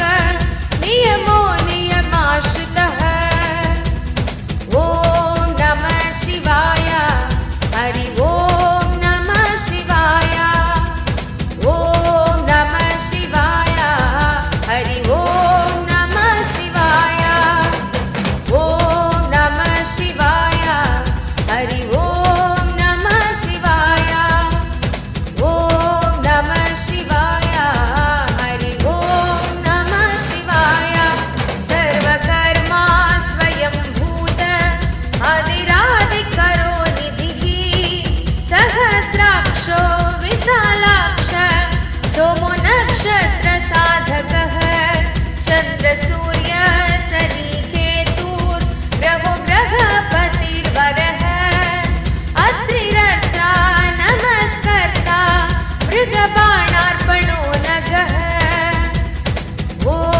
नमः शिवाय हरि ॐ नमः शिवाय ॐ नमः शिवाय हरि ॐ नमः शिवाय ॐ नमः शिवाय हरि ॐ नमः शिवाय ॐ नमः शिवाय हरि ॐ नमः शिवाय महातपा घोरतपा अधीनो दीनसाधकः संवत्सर करो मन्त्रः प्रमाणं परमं तपः योगी योज्यो महाबीजो महारेता महाबलः स्वर्णरेता सर्वज्ञ सुबीजो बीजवाहनः ॐ नमः शिवाय हरि ॐ नमः शिवाय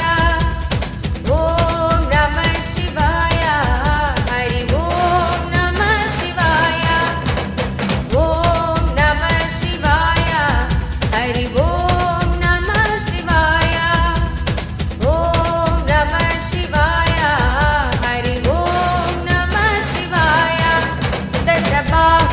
दशबाहुस्तत्त्वनिमिषो नीलकण्ठ उमापतिः विश्वरूपः स्वयं श्रेष्ठो बलवीरो बलो गणः गणकर्ता गणपतिर्दिक्वासा कामयेव च मन्त्रवित् परमो मन्त्रः सर्वभावकरो हरः ॐ नमः शिवाय हरि ॐ नमः शिवाय ॐ नमः शिवाय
சரணம் நித்யானந்த சாமி நீங்க வரணும் வரணும் திரு வண்ணமல ஜோதியில தெரிஞ்ச தங்க कृष्णतापश्च हर्यश्वः सगयः कर्म कालवित् विष्णुप्रसादितो यज्ञ समुद्रो बडवामुखः हुतासन सहायश्च प्रशान्तात्मा हुतासनः ॐ नमः शिवाय हरि ओम नमः शिवाय ॐ नमः शिवाय हरि ओम नमः शिवाय ॐ नमः शिवाय हरि ओम नमः शिवाय ॐ नमः शिवाय हरि ओम नमः शिवाय उग्रतेजा महातेजा जन्यो विजय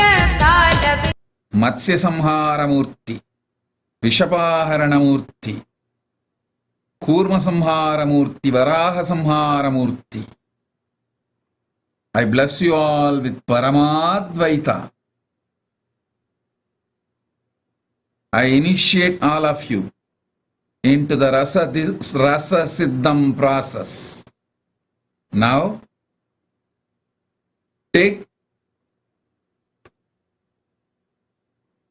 the spindle mattu in your hand, visualize that is your spine and churn it slowly but intensely. I will churn your spine with cosmic kundalini. Connect you directly with Paramashiva. You will manifest Navaganda Yoga Samadhi as Shakti. Om. Om. Om. All those who are attending intensely, sincerely, whole day sessions will manifest this power immediately today. If you want to manifest the powers, attend the whole day darshan session intensely, sincerely. Om. Om. Om.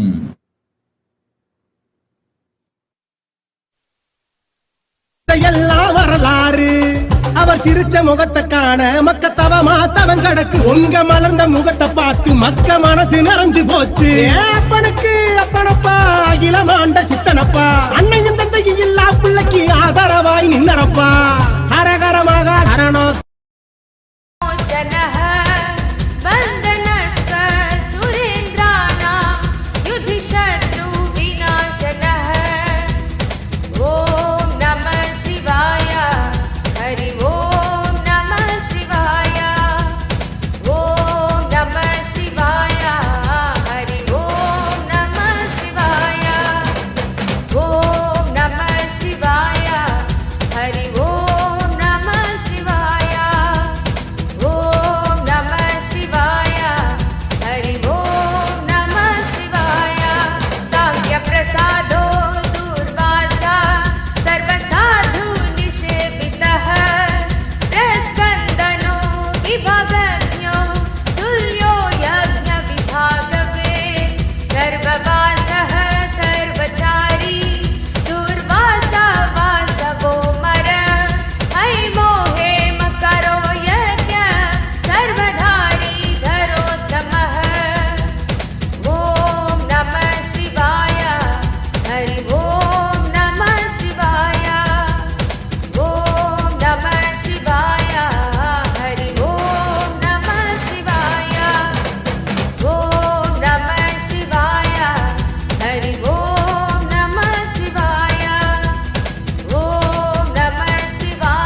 கணத்திலும் M கண்முன்னே நீயாடிவா அழகு திருநடமிடும் எங்கள் அம்மையப்பனே பழகு தமிழில் உன்னை பாடி நின்றோம் தூயவனே ஞானவனே நித்யானந்தனே தெய்வ திருநடமாடிவா தெய்வ திருநடமாடிவா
Sakshat Dandavat Pranams, we now offer the worship at the Divine Lotus feet of Nithyanandeshwara Paramashiva Somasundareshwara Swami, Nithyanandeshwari Paramashiva Shakti Meenakshi Devi, and the Utsava Vigraha of the Supreme Pontiff of Hinduism, Bhagavan Nithyananda Paramashivam.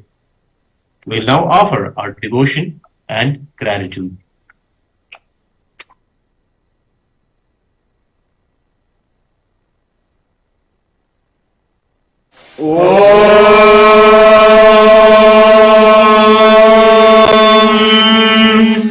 जीवन मुक्ति पुरीशाय श्रीकंठाय नमोस्तुते नमो हारास्य नाथाय शंकराय नमो नमः श्रीमत्सुन्दरनाथस्य देवीं शपरलोचनां कलये हृदये नित्यं कदम्बवनवासिनीम्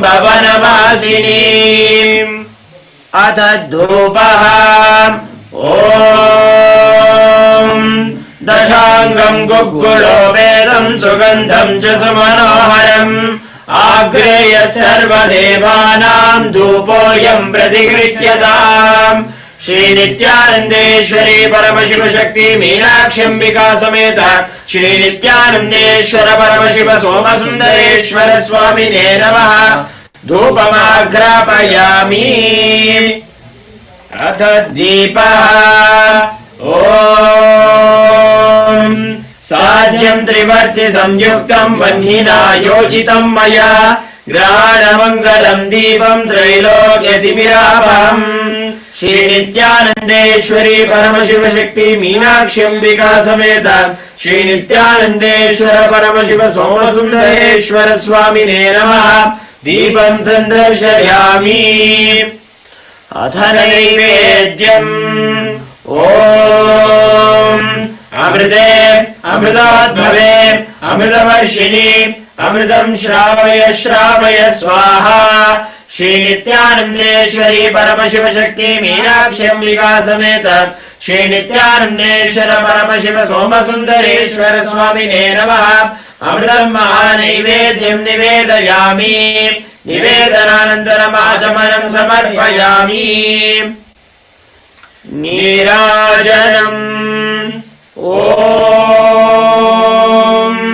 तन्महेशाय विद्महे वाग्विशुद्धाय धीमहि तन्नः शिवः प्रचोदयात् ॐ गणाम्बिकायै विद्महे महातपायै धीमहि तन्नो गौरी प्रचोदयात् ॐ हंसाय विद्महे परमहंसाय धीमहि तन्नो हंस प्रचोदयात् कर्पूरगौरम् करुणावतारम् संसारसारम् भुजगेन्द्रहारम् सदा वसन्तम् हृदयारविन्दे भवं भवानीं सहितं नमामि भवं भवानीं सहितं नमामि भवं भवानीं सहितं नमामि श्री नित्यानंदेश्वरी परमशिव शक्ति मीनाक्षम्बिका समेत श्री नित्यानंदेश्वर परमशिव सोमसुंदरेश्वर स्वामिने नमः कर्पूर नीराजनं संदर्शयामि रक्षान् धारयामि षोणाद्रीशावताराय ज्योतिस्तंभस्वरूपिणे श्री कैलास प्रधानाय नित्यानंदाय मंगलम् तत्त्वज्ञान प्रदाताय नित्यानंदेश्वर रूपिणे श्री कैलास प्रदाताय नित्यानंदाय मंगलम् मूल प्रकृति रूपाय परमशिव शक्ति स्वरूपिणे श्री कैलास प्रधानाय नित्यानंदाय मंगलम् दंड त्रिशूलहस्ताय काल काल स्वरूपिणे श्री कैलास प्रधानाय नित्यानंदाय मंगलम् आदिपूज्याय देवाय सकृत्पूर्णत्वरूपिणे श्री कैलास प्रधानाय नित्यानंदाय मंगलम् सर्वाभय विनाशकाय शत्रु संहार रूपिणे श्री कैलास प्रधानाय नित्यानंदाय मंगलम् योग पट्टाभिषिक्ताय राजसन्यासधारिणे श्री कैलास प्रधानाय नित्यानंदाय मंगलम् सार्वभौमैकमत्याय राजराजार्चिताय च श्रीकैलासप्रधानाय नित्यानन्दाय मङ्गलम् मङ्गलम् कल्पवृक्षाय मङ्गलम् ज्ञानदायिने परमशिवाय श्रीनित्यानन्देश्वराय मङ्गलम् मङ्गलम् श्रीविद्याम्बायै मङ्गलम् कामदायिन्यै नन्देश्वर्यै मङ्गलम् मङ्गलम् गुरुदेवाय मोक्षमूलाय मङ्गलम् परमाराय नित्यानन्दाय गुरवे मङ्गलम् त्वम् स्मृतमहम् धन्य मम प्राणमहेश्वर गङ्गाधर नामेति स्तोत्रस्थानम् ददाम्यहम् हरिः ओम् तत्सत् सर्वम् भगवत् श्रीनित्यानन्द परमशिव पादुकार्पणमस्तु ओम् नित्यानन्दम्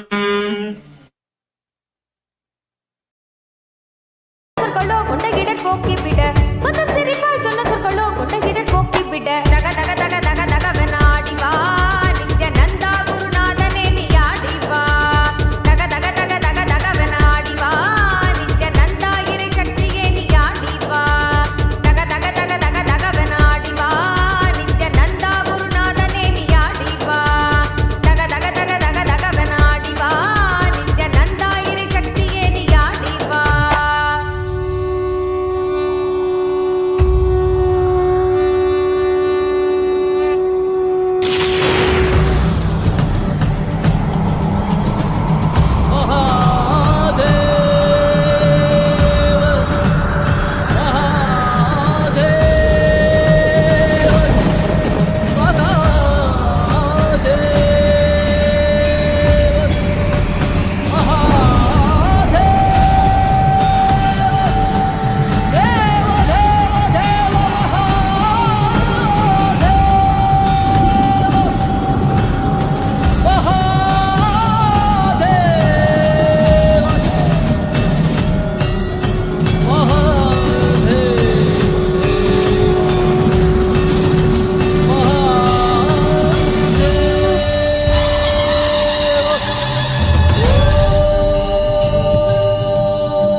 Junie Wang, my blessings.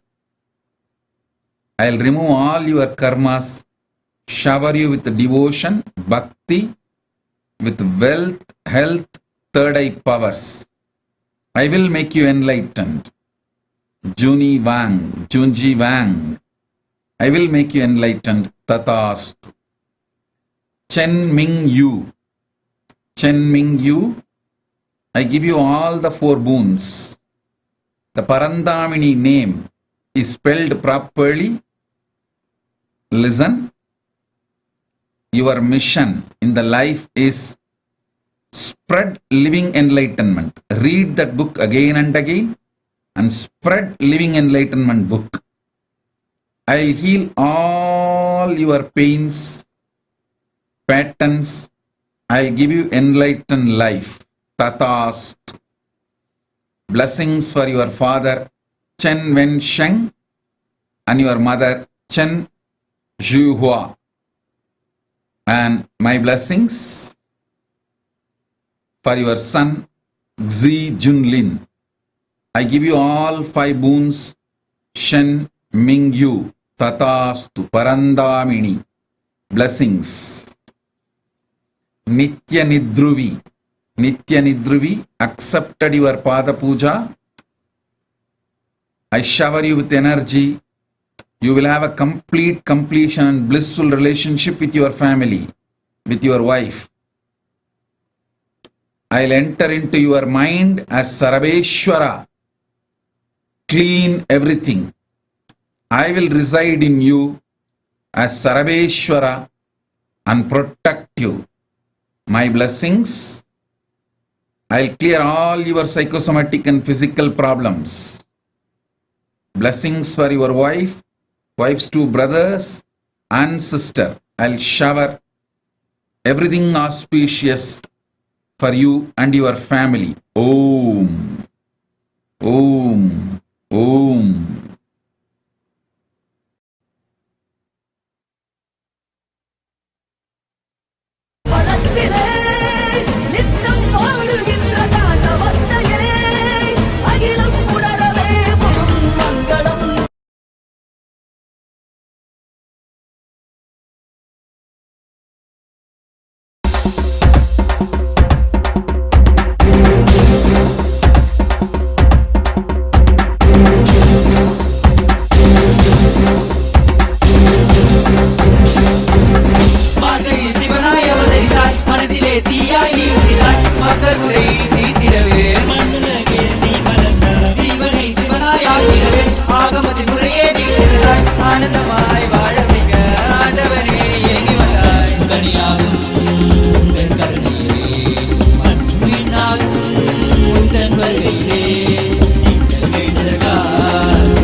देवा नित्यानन्द नित्यानन्द देवा नित्यानन्द नित्यानन्द देवा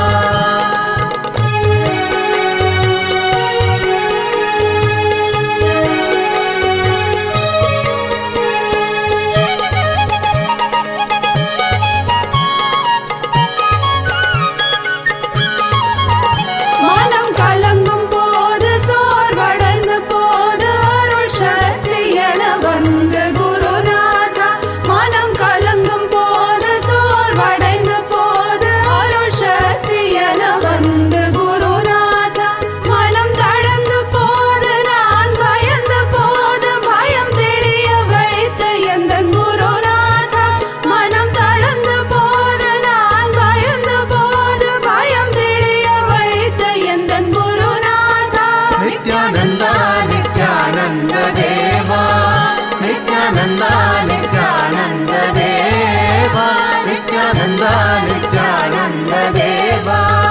नित्यानन्द नित्यानन्द देवा नित्यानन्द नित्यानन्द देवा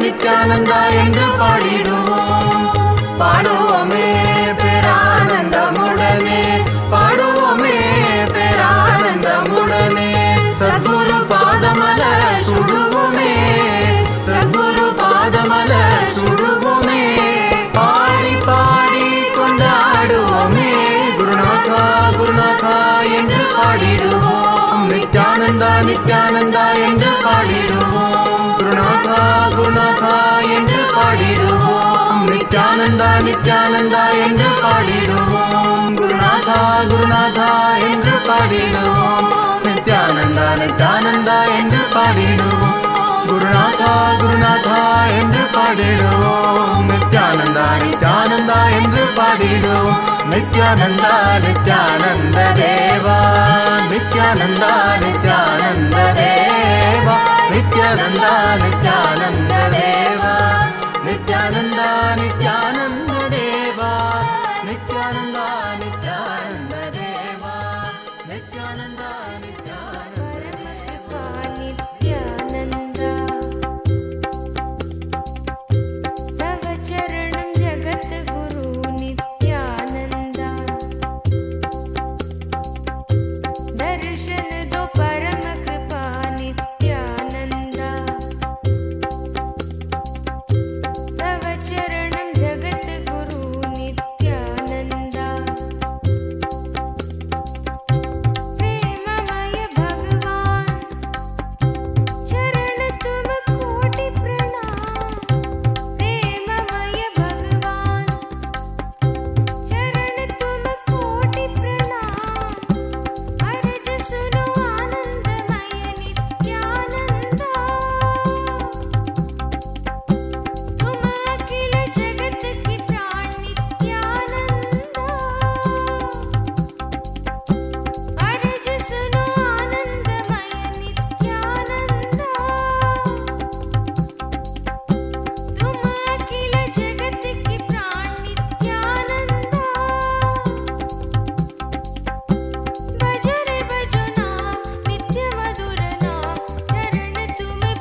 ಸ ಪರಿ ಪ ಮರಿ ಮರಿ ಸ ಸಾರಿ ಸ ಸರಿ ಸ ಪರಿ ಪ ಮರಿ ಮರಿ ಸ.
कालरुद्राय ते नमः, वीरभद्राय ते नमः, नित्यानन्दाय ते नमः.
परशिवपुत्र रत्न कुमार गुरुमण्यतुल्यावतार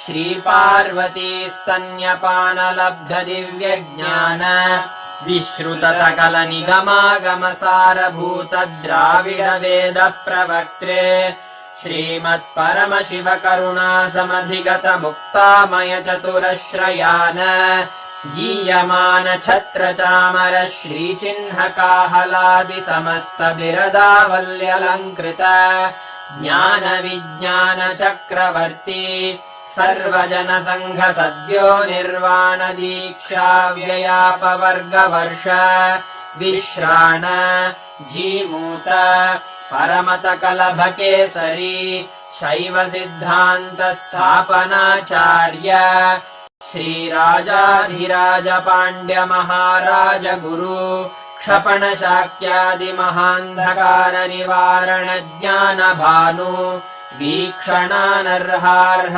ध्वजोच्छेदन पूर्वक श्रीमद्वृषभध्वज स्थापक शैव समय कर्त्रे सर्वज्ञ पीठारूढ श्री जगद्गुरु श्री ज्ञान संबंध देशिक स्वामी वागीश सुंदर माणिक्य वाचक स्वामिनाम् अवतार भूत श्री ज्ञान संबंध स्वामी पुनरुद्धृत श्यामला पीठ सर्वज्ञ पीठ त्रिनवत्युत्तरद्विशततमगुरुमहासन्निधान अरुणगिरियोगीश्वर परम्परागत अरुणाचल सर्वज्ञपीठ गुरुमहासन्निधान कैलास परम्परागत काञ्ची कैलास सर्वज्ञपीठ त्रयस्त्रिंशदुत्तरद्विशततमगुरुमहासन्निधान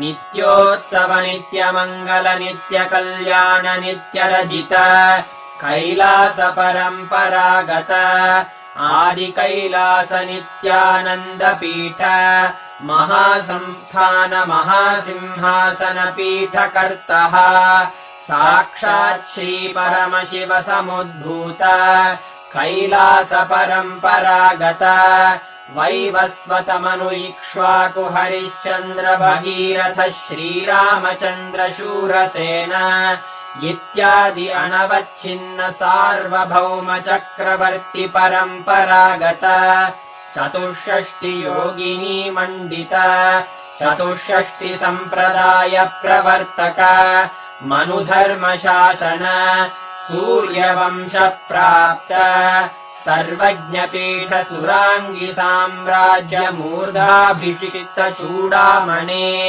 साक्षात् श्री परमशिव समुद्भूत कपिल महागुरु पुनरुद्धृत महानिर्वाणिपीठ अष्टोत्तर सहस्र श्री महामण्डलेश्वर साक्षात् श्री परमशिव सिंहासनाभिषिक्त समस्त गणनायक श्री महागणपति समारंभ अनवच्छिन्न पीठाधीश्वर गुरु परंपरा प्राप्त अटल पीठ अष्टोत्तर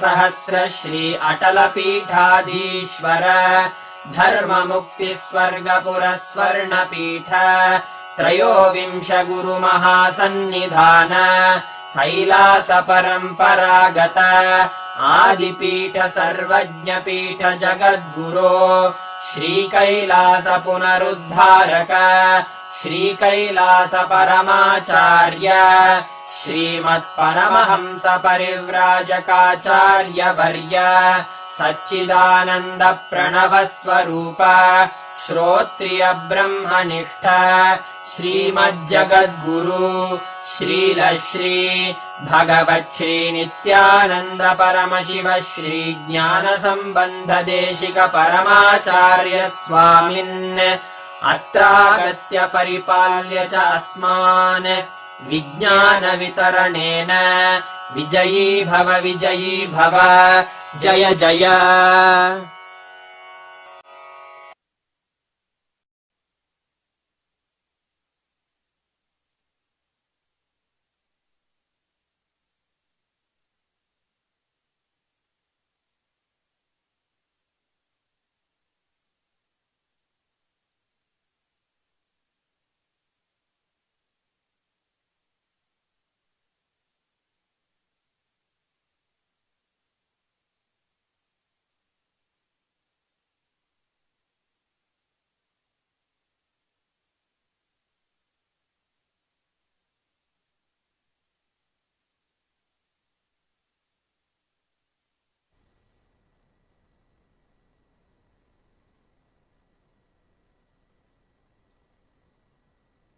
After this most auspicious and beautiful darshan of Simhagna Murti, actually every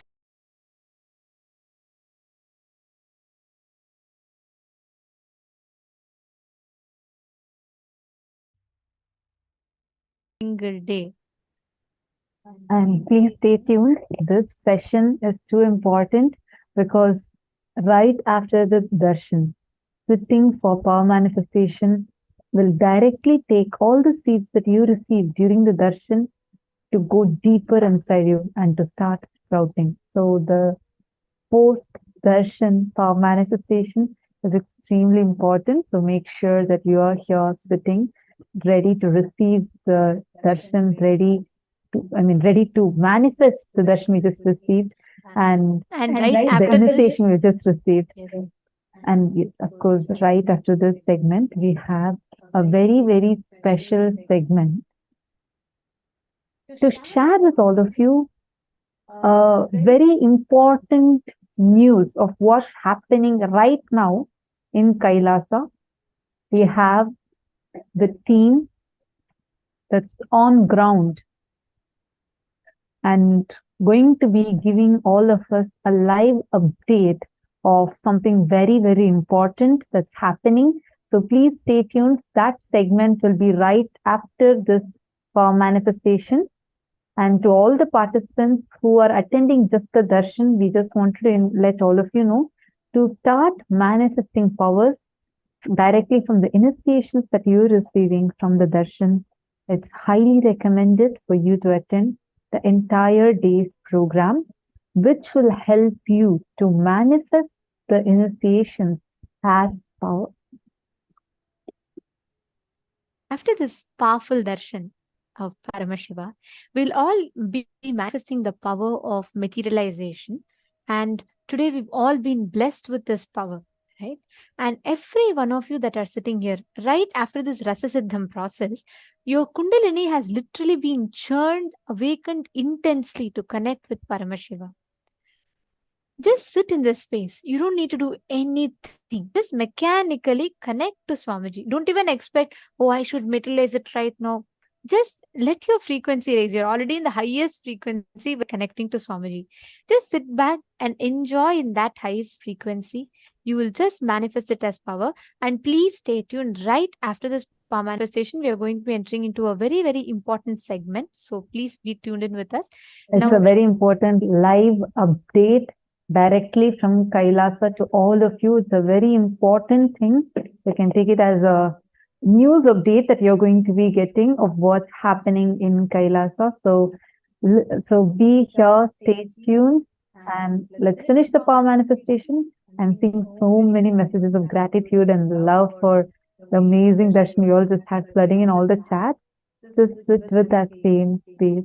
You would start manifesting it as the power of materialization, as the power of levitation.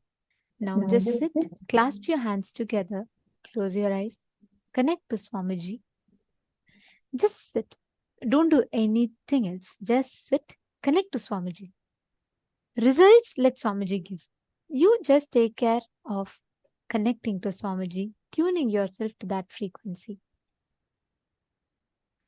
Let's all start. Please chant the Mahavak.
Nithyanandam. Hope all of you have done the manifestation. Yes. Sampataya Nithyanandam, nice to have you here. James Makhair Nithyanandam and Shri Nitya Guru Prasadini. Prakash Aya, Venugopalaya Nithyanandam. Did all of you also sit into the power manifestation?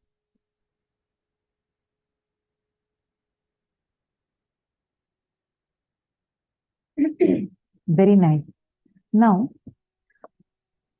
we're going to enter into a very, very important segment. As I had mentioned earlier, this segment that we are going to be entering into, it's about what's right now happening, right?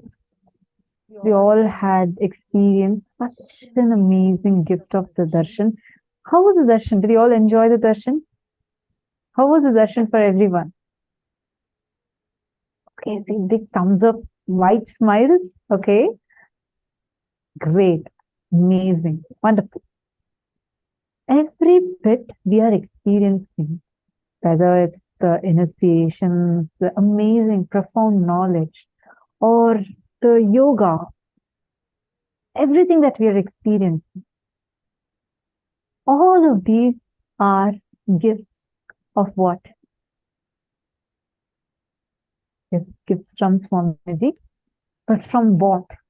What is Swamiji reviving? Hinduism, right? Actually, Hinduism is the only civilization that has been surviving, alive, the most ancient civilization and the most advanced civilization. We have been seeing various presentations and we've presented to you about the amazing contributions of Hinduism, what Hinduism has offered to the world. And do you all know why Hinduism is called Sanatana Hindu Dharma? Any guesses? Why is Hinduism called Sanatana Hindu Dharma? You all can post in the chat. Why do you think Hinduism is called Sanatana Hindu Dharma?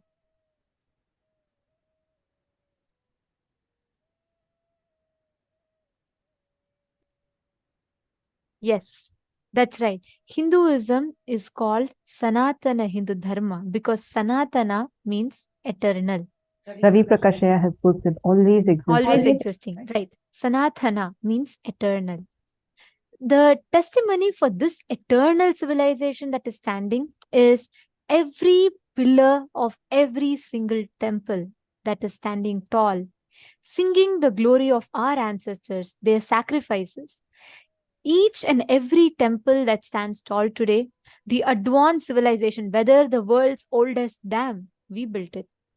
Who invented plastic surgery? We Hindus. Who built the whole, the most advanced city structure? We built it. Who contributed the number 0 to mathematics? We did. And see, for the numerous earthquakes that the world has faced so far, even for the tsunamis, but till now the tallest granite structure in the world, standing tall in Brihadishwara temple, even to this day, without casting a shadow to the ground. And the Tiruchendur temple, which is there in the seashore, is standing despite of the most horrendous tsunamis that the areas around it has faced, but it has not faced even a single damage. So our ancestors, who were such advanced architects, scientists, mathematicians, astronauts, and everything best, great has come from Hinduism. And each one of you sitting here are a witness to it, that even to this day, it is Hindus who are almost like literally in most of the top positions. Take all the top CEOs, take whether it's IBM, Channel, or even Facebook, because even Mark Zuckerberg is a Hindu. Like you take anything, Google, Sundar Pichai, Mr. Sundar Pichai, like everything you see, every top thing is a Hindu. We are 2 billion in number, but how many of us are even having the strength of being a real Hindu? And not just that, how many of us, even if you had grown up in countries that have Hindus as majority factually, are even aware that it was Hindus, the Hindu ancestors, who gave us this amazing great gift? And each time we all hear about it, I'm sure at least once each of you would have had a question crossing in your head. If our civilization was so great, if we were all so advanced, if these temples are singing our glory so loud and clear, then where are all these sciences gone? Why are we not having access to it so easily? And how can this Sanatana Hindu Dharma be in a place where today me or you, common men like me or you, do not have access to it? Do you know the reason why? 5,000 years of brutal persecution. They kept hitting us to an extent that we are not able to stand back till now. The Hindu Holocaust, the most brutal of all. 5,000 years of relentless persecution, yet untold.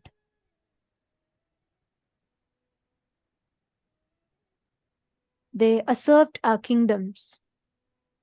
We bravely fought them back.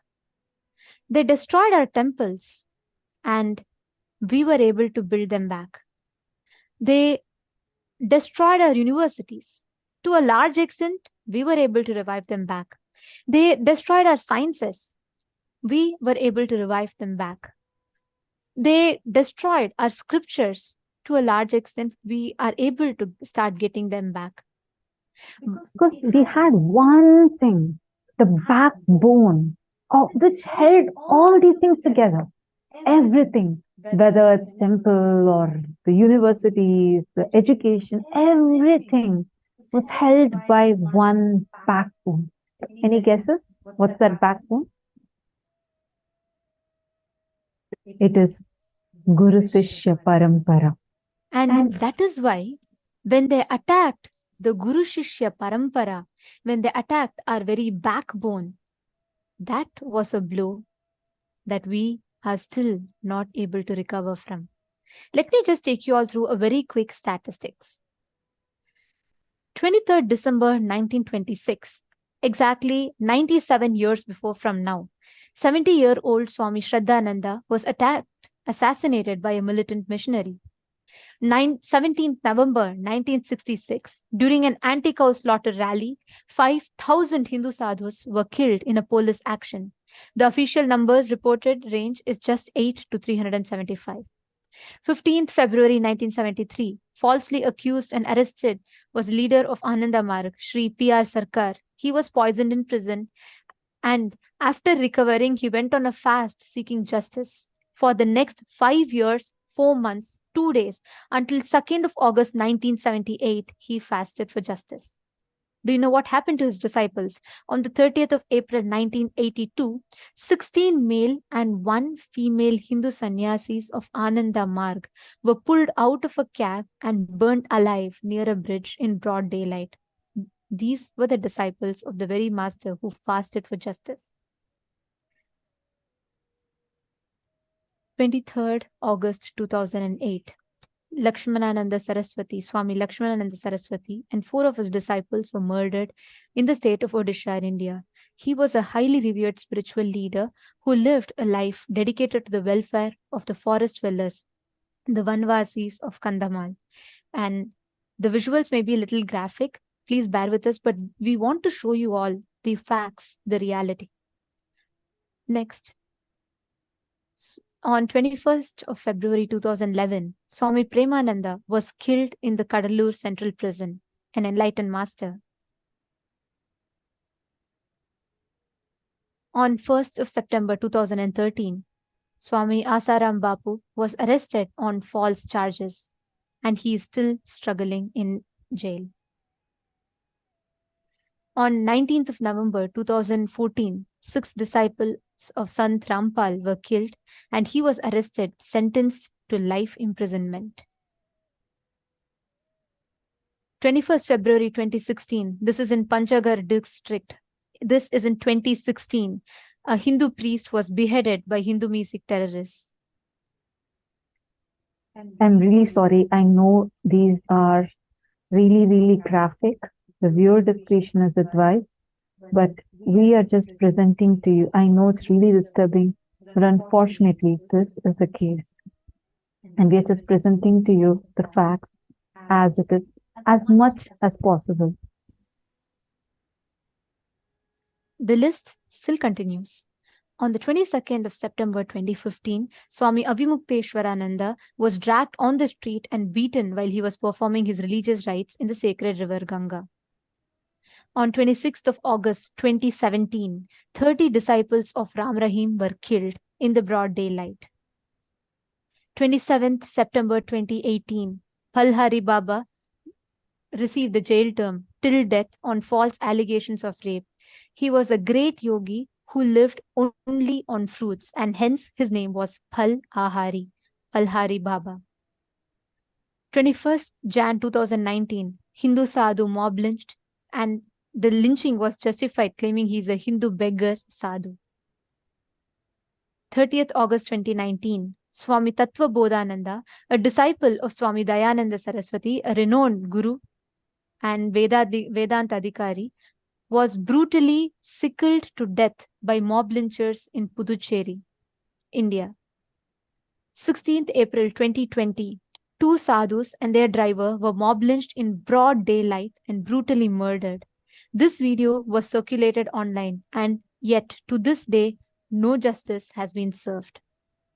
20th September 2021, the head of Akhada Parishad, apex organization of 10 million Hindu monks, the largest, Shri 108 Mahant Narendra Giriji Maharaj, was assassinated. The murder was shown falsely portrayed as suicide by Hindu music terrorists. Justice not served. Thousands assassinated.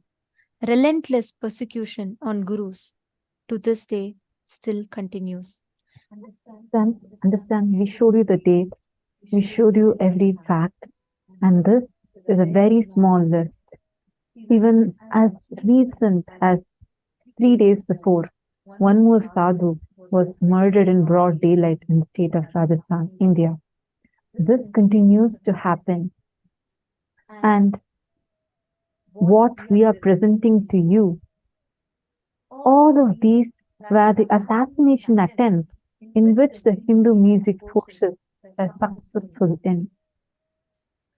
But just because of all of these, this is the only reason why the Supreme Pontiff of Hinduism, our beloved Swamiji, decided to revive the only nation for Hindus where Hindus can get protection, because really Hindus are in danger.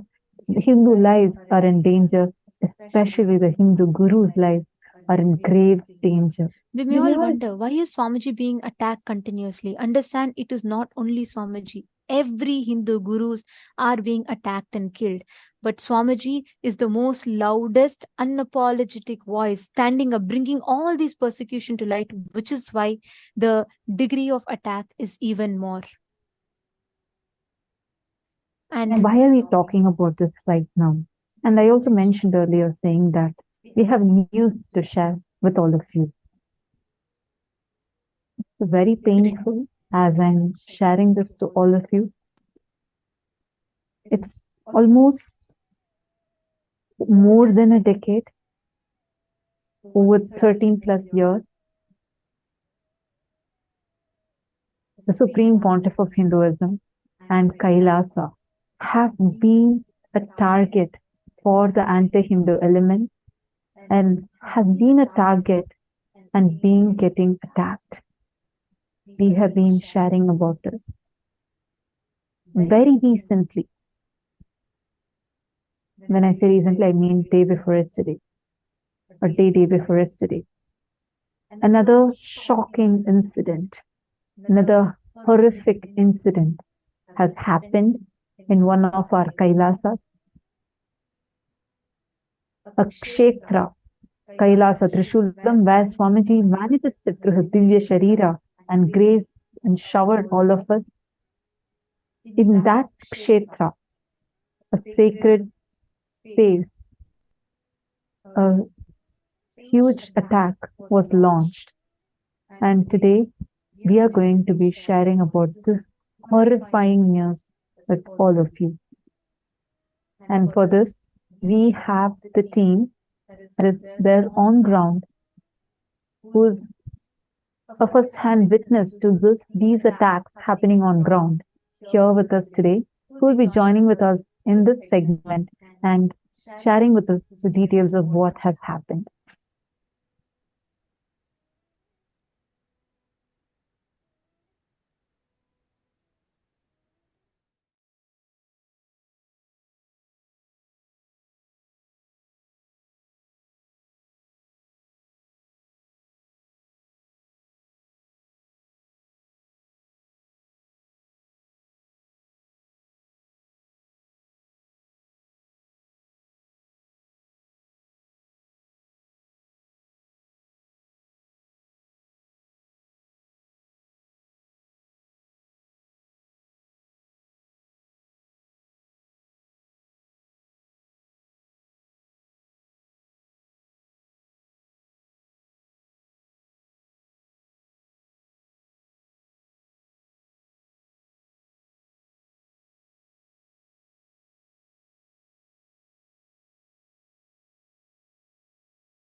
Today, we will be listening to the story, to the plight of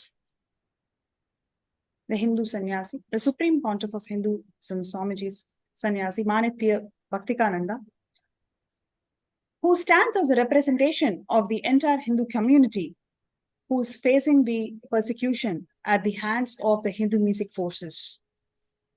Her selfless act of donating her personal property to revive Hinduism to Swamiji and Kailasa, how that has been used as a weapon by the Hindu music elements to wage a war against Kailasa. Today, we will be looking into all the details of how this war is being waged by these Hindu music elements, taking this act of devotion, of donating a land to Swamiji and Kailasa. Manithya Bhaktikananda Swami is a sannyasi of Kailasa for the last 20 years. She graduated as an engineer, and then she was looking into the businesses of her family. After which, in 2003, she met our Guru, the Supreme Pontiff of Hinduism, Swamiji, and she decided to dedicate her life as a sannyasi, completely inspired by the inspiration and the joy that Swamiji radiated in reviving the Sanatana Hindu Dharma. She has been serving Kailasa for the last 20 years, and her act of donating her personal family property for reviving Hinduism, how that is being used as a weapon by these Hindu music forces. That's what we will be looking into today.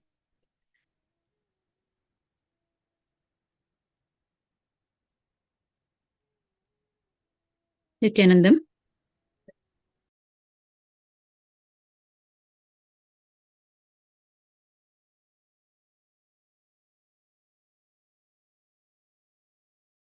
Pranapriyananda. So, if I have to take the viewers, just a little bit of background about how Kailasa and Trishulam, which came under heavy attack a couple of days ago, how this property was placed at the holy feet of Bhagavan, the Supreme Pontiff of Hinduism. Basically, my pre-monastic family is from the royal lineage, the Natukottai Nagarathar community of South India. This community is a very affluent community, and it dedicates most of its earnings to serve Paramashiva and establish and serve all the Paramashiva temples worldwide. And my family and myself got connected, had our first darshan at the Supreme Pontiff of Hinduism in 2003, 20 years ago. And my paternal grandmother, Annapurniyachi, she comes from the world-renowned global business empire and family, the AMM Murugappa Group. She's a daughter of the founder of the business empire. She has grown up.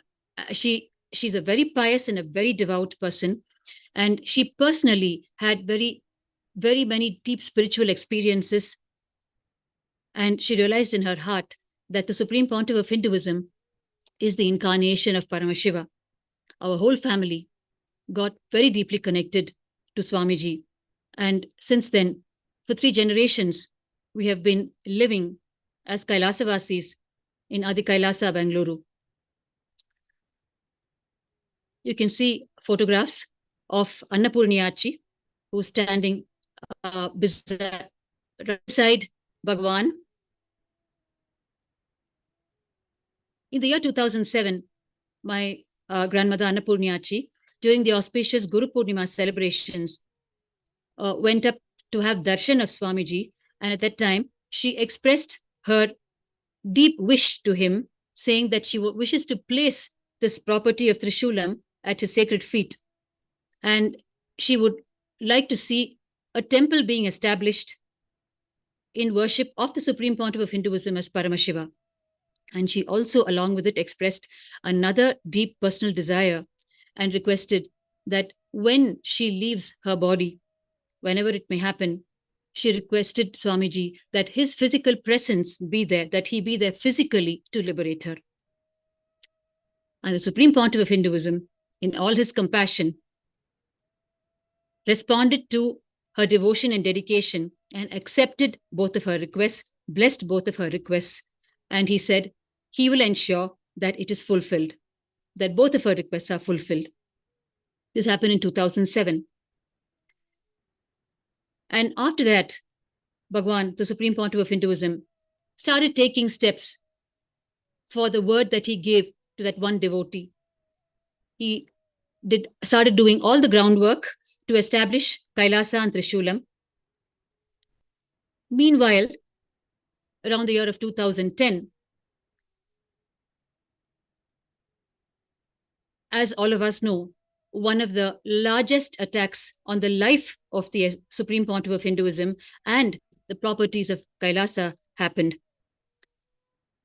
We have with us also on the panel today, Nithya Acharananda Swami, who will be joining us now, who will be briefing us on what happened between 2007 and 2010 when the largest attack happened.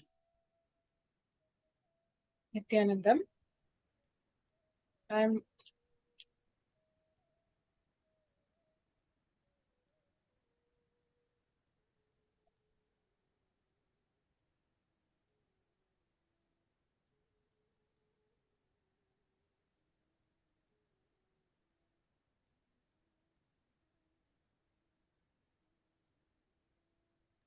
Thank you, Ma Bhaktika Swami, for introducing that. Many of you may be wondering, what is this all about, right? Why are we sharing this?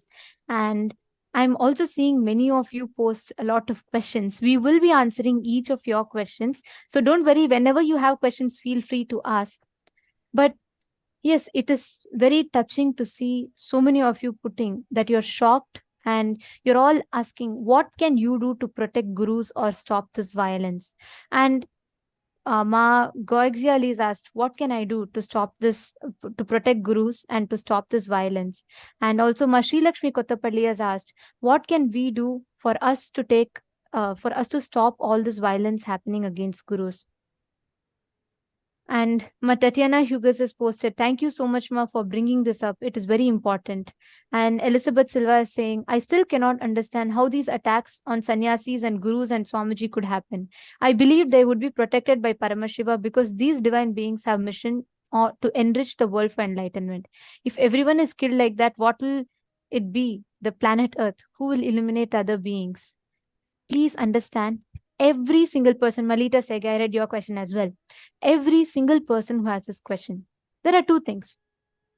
One, every single one of us that are seeing this, that are listening to this, we are all responsible for this. We are all responsible for this. Swamiji tells it is not just the active violence of the anti-Hindu elements, but it is the silence and inaction of the Hindus, the criminal negligence of the Hindus, which lets these attacks happen time and again. 97 years in the broad daylight, one after the other, one after the other. But how many of you here even knew the deaths of these sadhus? We all commonly think that it is just Swamiji's, the attacks on Swamiji, and we just isolate and think, oh, maybe, why only one guru is getting attacked? Why only one or two gurus are getting attacked? But what is happening? In front of our eyes, one after the other, systematically, each guru who stands up for Hinduism is being persecuted. What can me or you, each of us do is, to say the least, stand up to take responsibility to stop this. Actually, I just wanted to give you all a brief. Actually, the person who just came and shared with us, Ma Nitya Bhaktikananda, he is from the royal lineage. Her lineage, entire lineage, has been an ardent devotee of Paramashiva. The whole community is known for it. Their devotion, their staunch connection, feeling connection with Paramashiva. And that is why actually the moment their family met with Paramashiva, has come in the form of Swamiji, her grandmother, who is known as Annapurni Achi, was deeply connected to Swamiji, immediately started experiencing that Swamiji is Paramashiva. And actually I'm showing you all a picture. You all can see here. This is a photograph of Annapurni Achi, here, right here, who is offering the offering of a land to Swamiji, and which is actually going to be known as Kailasa Trishulam. Out of immense devotion, she just asked Swamiji one thing. Swamiji, I know you are Paramashiva, and therefore, from my deep, heartfelt gratitude and devotion, I offer this to you. I just have one request to you, Swamiji. I want a temple for Paramashiva to be built. I want you as my own Paramashiva here, residing in this temple and gracing the world.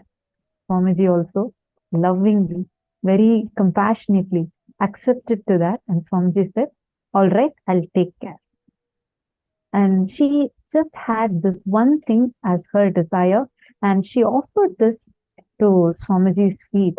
And she requested Swamiji, actually you all can see here, this is the picture of Annapurni Achi talking to Swamiji and requesting Swamiji, Swamiji, please take this as yours.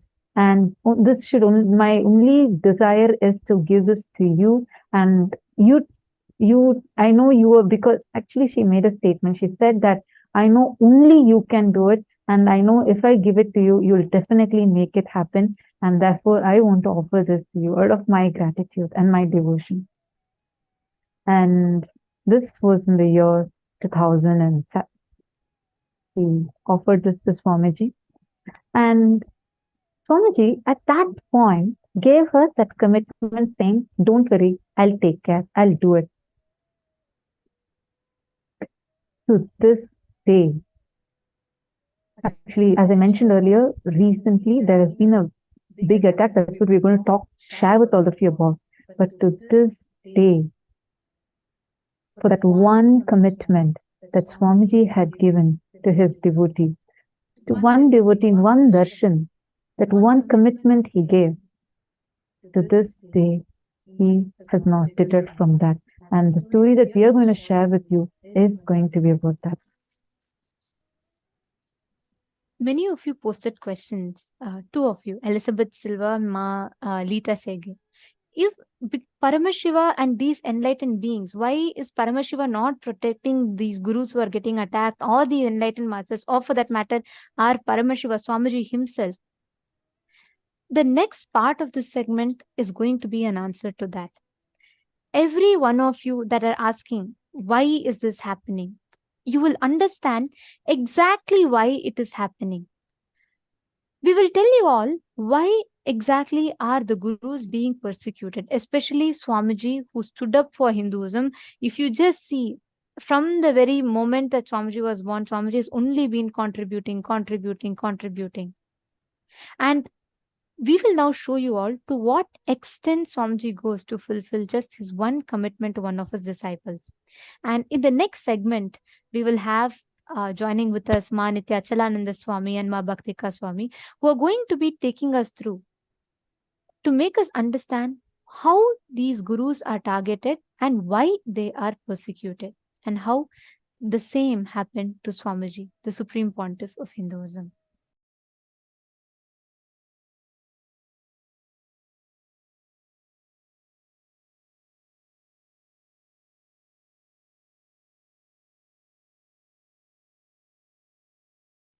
Ma Bhaktika was sharing about her own Purvashram pre-monastic grandmother donating this piece of land as a mark of her gratitude and devotion to Bhagavan. Like that, millions of devotees worldwide and across India have donated from over 2 decades. The rising popularity of Bhagavan as a very powerful, influential Hindu guru, as a supreme pontiff of Hinduism, getting all the traditions and unique sects of Hinduism together, but retaining their beautiful uniqueness,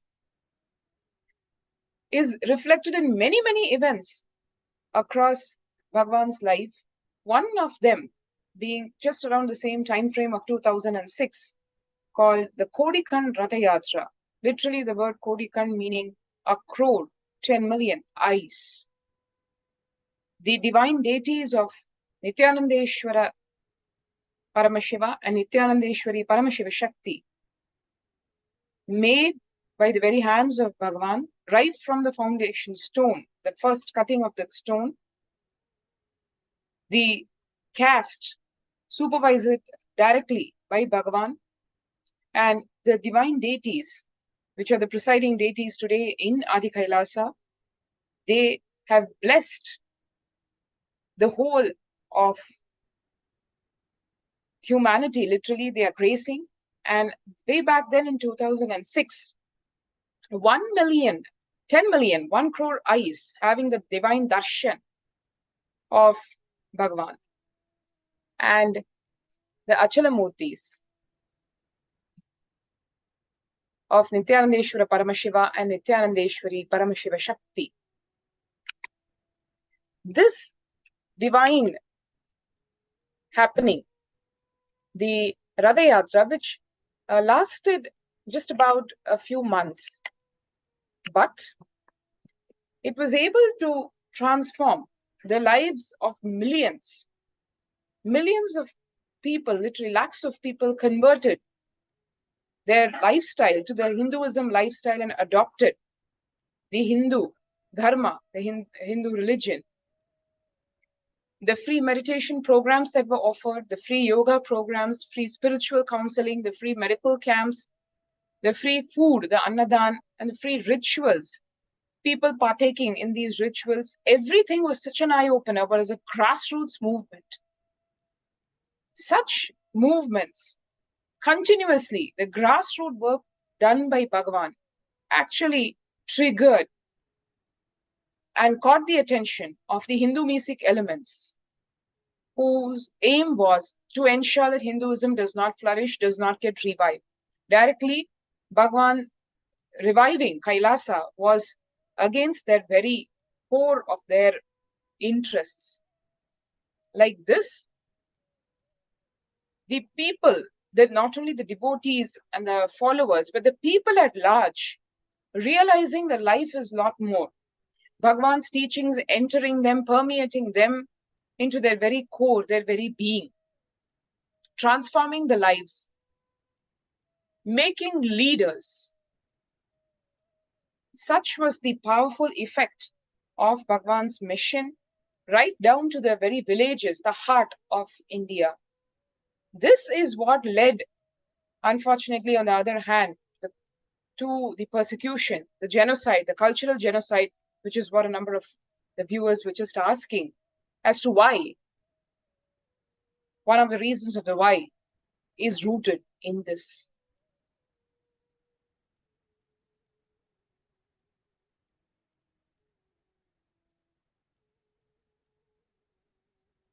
You can see here, it was the beauty of this whole movement is it's just spread by word of mouth, no marketing, no spend on trying to popularize something. It is just by sheer word of mouth, the power of the teachings, the power of the experience carried in the hearts of the people and leading to this massive revolution, literally, in living.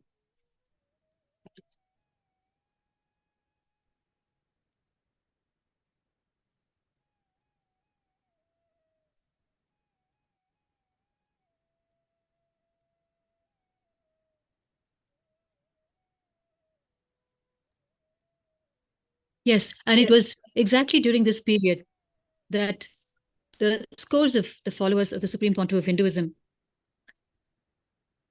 touched by the profoundness of the teachings, his initiations, and realizing that the very incarnation of Paramashiva has landed, started offering to the mission of Kailasa prime properties from around the globe. And this Kailasa in Trishulam is one such prime property because of its very strategic location in the city of Chennai in South India, near the airport. And it came under the eyes of many forces at that time, but Annapurniyachi decided to place it at the feet of Paramashiva. And what happened in 2010 was,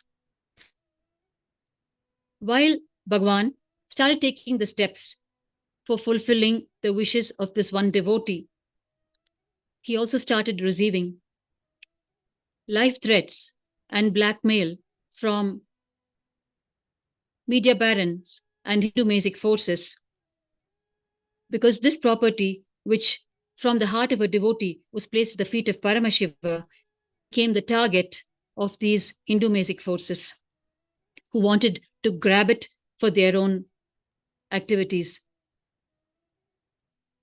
The response from the Supreme Pontiff of Hinduism was very simple and profoundly spiritual. He was clear. He said, it is between Paramashiva and the devotee, and I am no one to interfere between one devotee's devotion to Paramashiva. What for she placed it at his feet, I am here to fulfill it. She trusted me, and I have given my word to her. If she is willing to change her wish, then so be it. If not, then I just have to fulfill her wish for it. But Annapurniyachi was very clear. When she was informed of the gravity of the situation, she was still very clear about what she wanted to do with it and what for she meant the property. And therefore, in 2010, when these Hindu Masic forces came to know that the property was not going to be theirs and the temple was going to be established, it triggered one of the greatest attacks till date on the life of the SPH and the mission of Kailasa. Acharyananda Swami will now present the events that unfolded in 2010.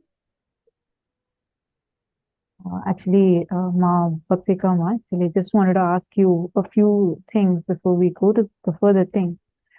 Because as I know, many participants also have a question. So you had shared with us saying that how Annapurniyachi had offered this land to Swamiji, and her only thing was to build a Paramashiva temple of Swamiji there.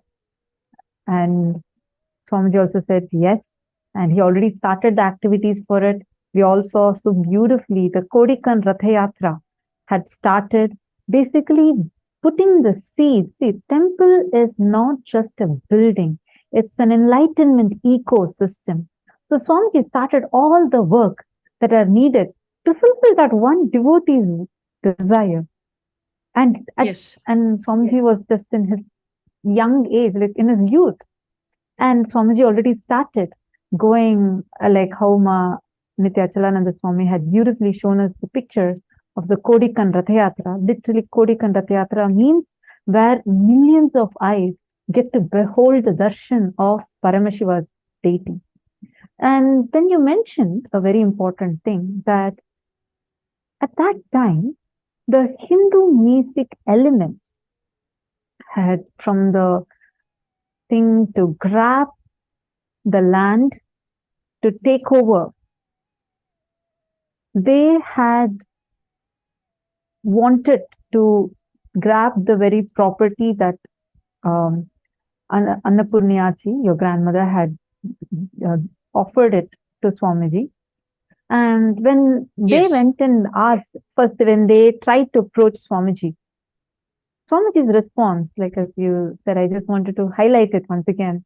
Swamiji's response to it was, it is between the devotee and Paramashiva. You can go and ask the devotee, but from my side, I will not deter from my commitment to that disciple. Because see, actually one very important point you were mentioning about being a prime property, but we all know for Swamiji, it's not like anything to do with that location or anything like that. It's not to do with any offering or a particular, because none of the reasonings matter. But for him, it was the commitment that he gave to your grandmother. And he said, if she wants, you can take it right away. If she wants to give it to your project, if you are able to convince her and she wants to give to you, take it right away. But from my side, I will not deter from that commitment. And when that gang, when the Hindu music gang, a political clout, approached your grandmother, what was her response to it? Could you please elaborate on that?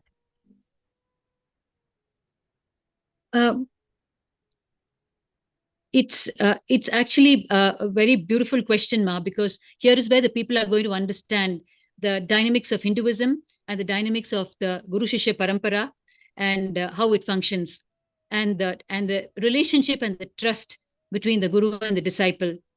So when Annapurniyachi was approached, she, on the one side, she did understand that it would mean the life of the SPH, because she was a worldly person and she knows to the extent to which the Hindu music forces would go, and she knows that they're very powerful, and she knows it would mean costing the life of the SPH. That is on one side. But on the other side, the beauty of it was, in spite of knowing that, she very clearly said, I have placed it at the feet of Paramashiva and I will not take it back. And I trust that Bhagavan, Swamiji, will make it happen, whatever may be the forces on the other side. So wow, on that trust, I am standing my ground, and it will happen, and I know it. That was her response. Thank you so much, Ma. So now when they did not get what they wanted, they didn't get what they tried getting, what happened further? What exactly started happening? Did they say, okay, fine, and leave it? Or did it develop into something else? Right. So what happened was, there was continuous blackmailing from their side to the SPH, the Swamiji. And finally, on 2nd of March 2010, the world witnessed one of the largest attacks, like I mentioned before, on the SPH. The whole thing being centered and triggered by this property of Trishulam that we're talking about. When they understood that their blackmailing was not working and all their efforts in various ways to grab the property was not working, they launched the attack on 2nd of March 2010. Ma Achalananda Swami will now present to us the gory events that unfolded from 2nd of March onwards.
What Ma Nitya Bhaktikananda had shared is the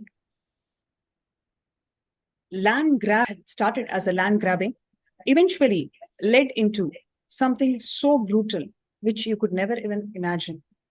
A cascade of events that literally led into the assassination attempt of our Guru, the Supreme Pontiff of Hinduism, Bhagavan Nithyananda Paramashivam. After this land grabbing attempt, the Hindu music elements, they orchestrated a morphed video. They spread this disinformation in the form of morphed video, relaying it in all forms of media, print media, electronic media, in every single platform for more than 14,000 hours, defaming, character assassinating Swamiji. By this programmed confusion, by this repeated telecast of this disinformation over and over and over again, millions of followers, millions of Hindus were so confused. Even though they wanted to support, they wanted to show their moral support to Swamiji and this. They were not able to do it because literally Swamiji was isolated from the entire humanity by this disinformation. It is a clearly orchestrated campaign by these Hindu music elements, fearing the rise of the Supreme Pontiff of Hinduism and his dedicated efforts to revive the Sanatana Hindu Dharma. So they orchestrated this complete campaign to defame Swamiji, to spread the disinformation on Swamiji, and isolated him. Literally, they isolated him from this society. And after isolating him, they actually went after Swamiji for 3,000 kilometers, literally, to kill him. They went behind Swamiji for 3,000 kilometers. They chased him from one monastery to another, having the entire media lined up to telecast the live assassination attempt on all the television channels in a way that people can literally be afraid to associate themselves with Kailasa and Swamiji. At first, they started in the Tiruvannamalai Adinam. Before even this morphed video came out, all the media, everybody was lined up in the Tiruvannamalai Adinam. And then they were attempting to assassinate Swamiji there. And when they could not find Swamiji, they literally break every single thing that they see in the monastery. And they telecast the whole thing in the media. So the media, when people see the media channels, they get really afraid. And then they chase Swamiji to Bidadi, the Adi Kailasa, in his own quarters, in his own living quarters. When Swamiji was in his own living quarters, he was burnt. The quarters was burnt. And the whole scene was telecasted in television. Police were standing. Everybody was just watching. Literally, Swamiji getting burnt. And he had to escape from the other door and save his life. And literally from there on, he was chased for 3,000 kilometers by these Hindu music elements. They orchestrated this entire psychosis in the media channels in a way that they completely isolated Swamiji from the society. And even if somebody wants to stand up and support, they were literally terrified. People were terrified. Hindus were terrified on what is happening to their guru.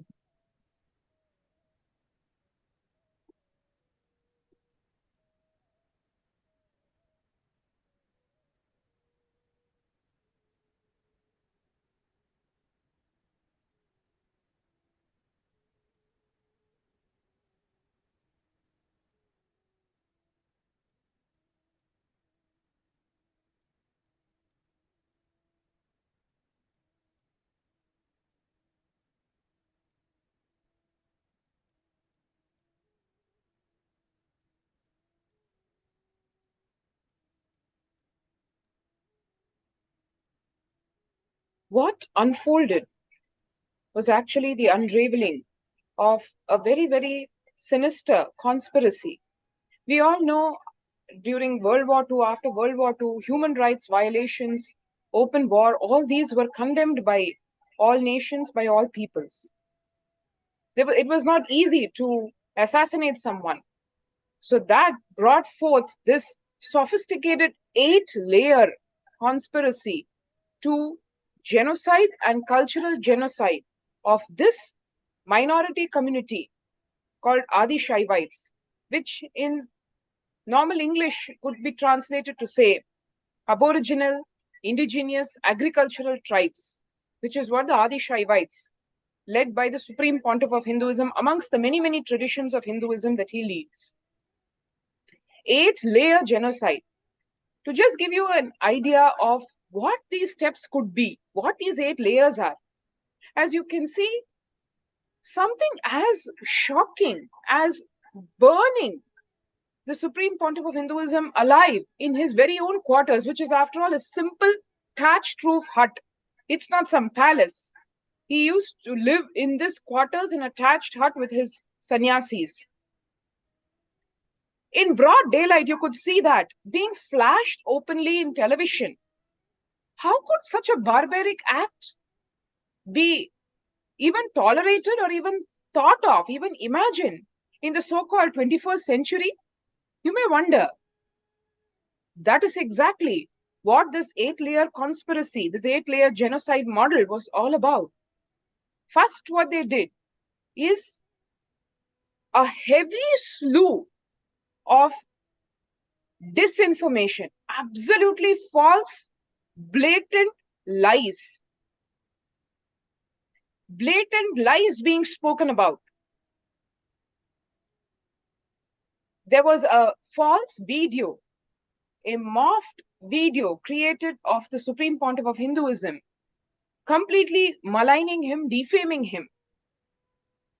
Around that video, a whole slew of lies about his character, a huge character assassination done, not for a few hours, but not for a few days, for a few weeks, but for a few years. Literally, if you combine the whole defamation that was done against Bhagavan, it will total to a lot more than 17,000 hours, more than 25,000 pages of articles, flooding the internet. Literally, the internet got jammed, is what the media reports say. Such was a massive disinformation that was spread. We need to understand the psychology. The minute you spread this whole lies, then something as gross as burning the Supreme Pontiff of Hinduism alive in his very own quarters is being flashed in television, but people are not even able to see the shock element in it or the utter inhumanity in it. This is what was done continuously from 2010 over the years, over a decade. This is what is called the 8-layer genocide. 2010, this happened continuously. The disinformation spread with a whole lot of false allegations. First was this morph video, then it came, there are a lot of other illegalities happening in the monastery complex. Like this, the whole build-up that is given with no venue for the truth to be spoken out. This led to the most dreaded, what any disciple, any devotee would shudder to even think of. The illegal arrest of Bhagavan and the body of Paramashiva being subjected to such inhuman torture.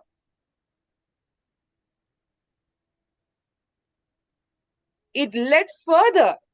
All these lies, the disinformation laid the foundation for what is called lawfare. False case, utterly false case. A false case of rape was alleged against Bhagavan, where the complaint had no mention of the word rape, no victim of rape, no incident, nothing at all. But just because of the huge media character assassination, everything was justified. The huge hate propaganda that was spread in the media justified the illegal arrest, the false case. But the justice is spoken in volumes by the simple fact that this very same false case was tried to be framed against Bhagavan in the US, because a rape accuser happens to be a US citizen. The United States courts just dismissed the whole false case over a decade back. And not only did they dismiss, they put a penalty of $500,000 against the false rape accuser, because the motive of that complaint was completely malicious, to destroy Bhagavan's mission, to destroy Kailasa, to destroy his life, to put him behind bars for the rest of his life. And the US courts went on to order that the medical records of this false rape accuser be sent to the courts in India, where also the false rape case was framed, because the medical records were so obvious. Can you imagine a rape accuser claiming to have been raped more than 100 times, but her medical records, as per the court, summoned medical records show that she is the carrier of 4, not 1, 4 highly contagious, incurable STDs, sexually transmitted diseases, which do not even need a physical contact relation to spread, but they spread just by the touch of the fluid, like a saliva or a body fluid, the fluid in the blisters. And she claims that she was raped more than 100 times. This is what the court said. This is absolutely malicious complaint. The Indian courts, the Indian police went on to order a medical test on Bhagavan, where clearly the medical test showed neither he has any STD nor did he ever have any. And on top of that, the medical records clearly prove Bhagavan's yogic body, where he does not even have the inclination of a normal human being towards any kind of a physical relationship. This whole thing, this whole lawfare, giving the foundation for the continued persecution and the genocide, justifying the assaults against the disciples, the followers of Bhagavan, sexual assaults against the female followers, child abuse on the children followers, destruction of the Gurukul, the traditional education system.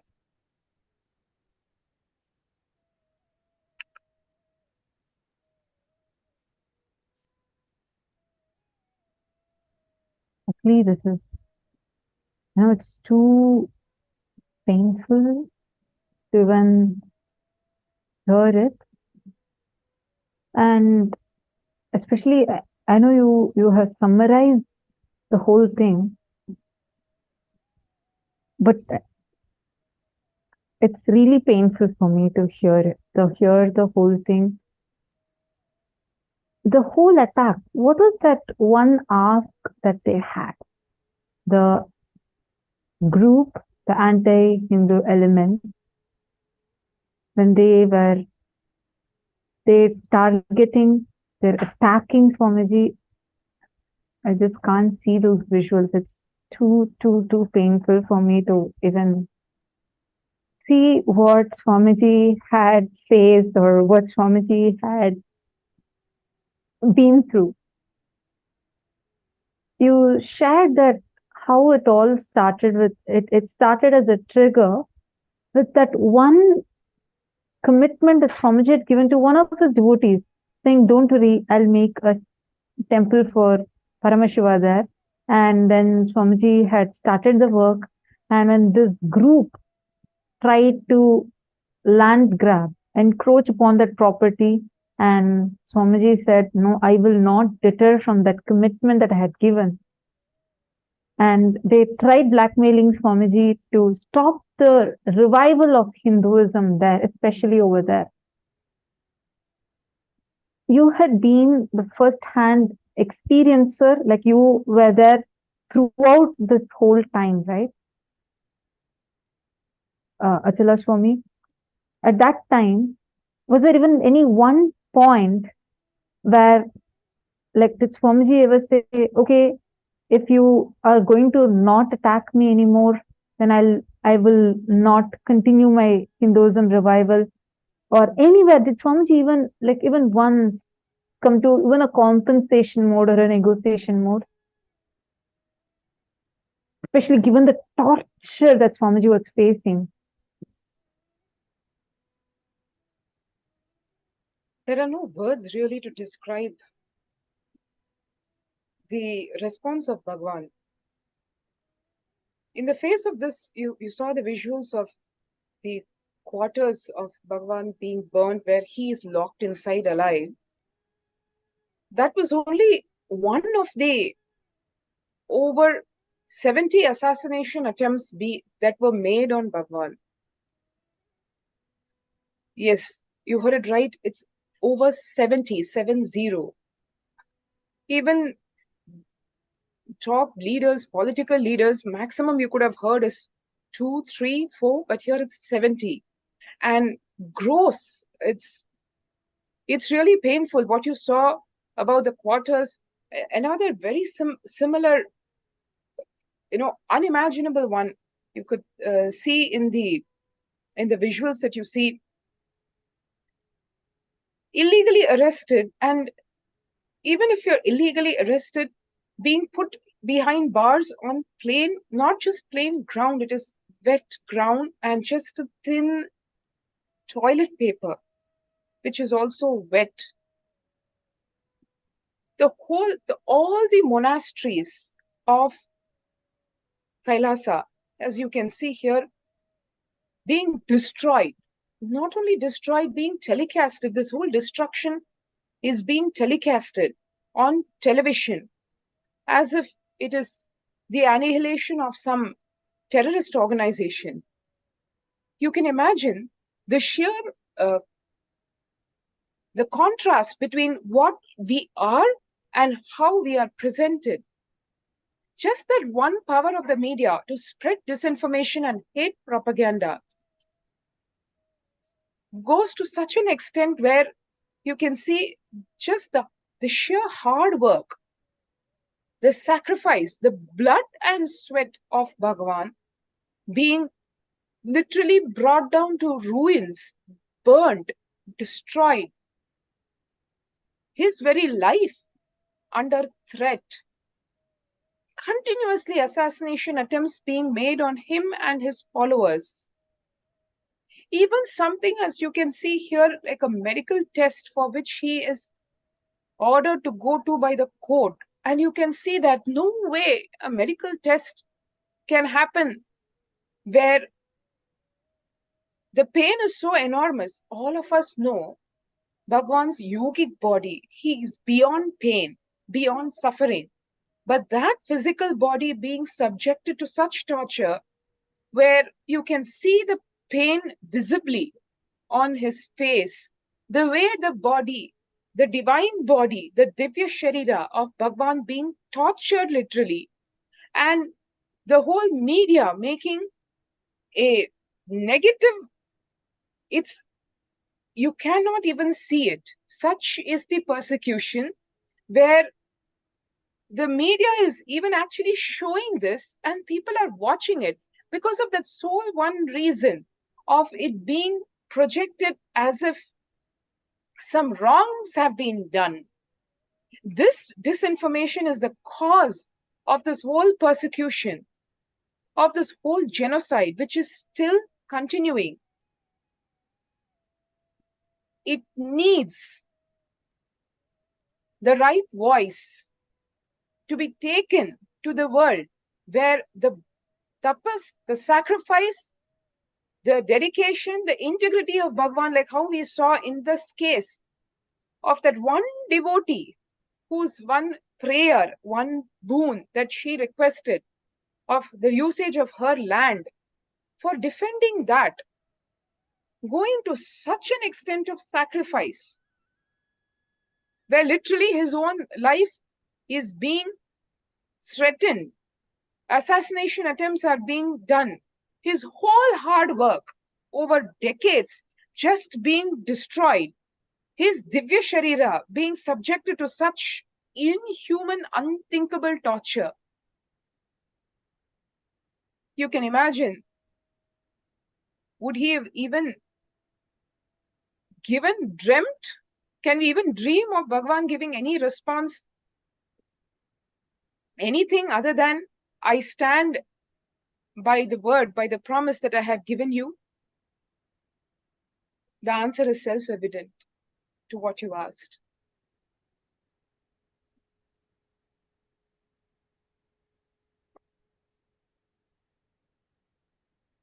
And this continues till today, like you said, over the past 2-3 days, what's happening? Over the past few months, that's happening. For that one piece of land, which is of course sacred to us because Bhagavan gave his Divya Sharira Darshan there, where he was physically sitting in Adi Kailasa, but his divine form literally seen by the naked two eyes, by all the people gathered over there in this sacred land of Trishulam.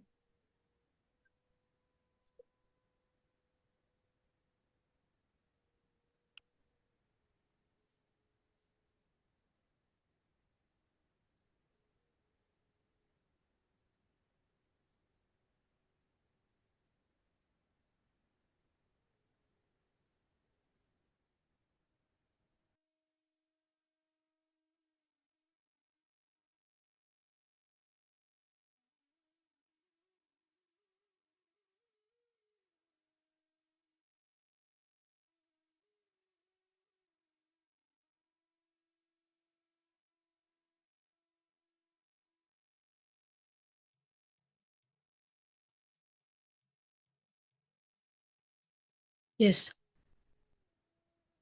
So as Ma Achara Swami was presenting, the extent of attacks on the life of the Supreme Pontiff of Hinduism.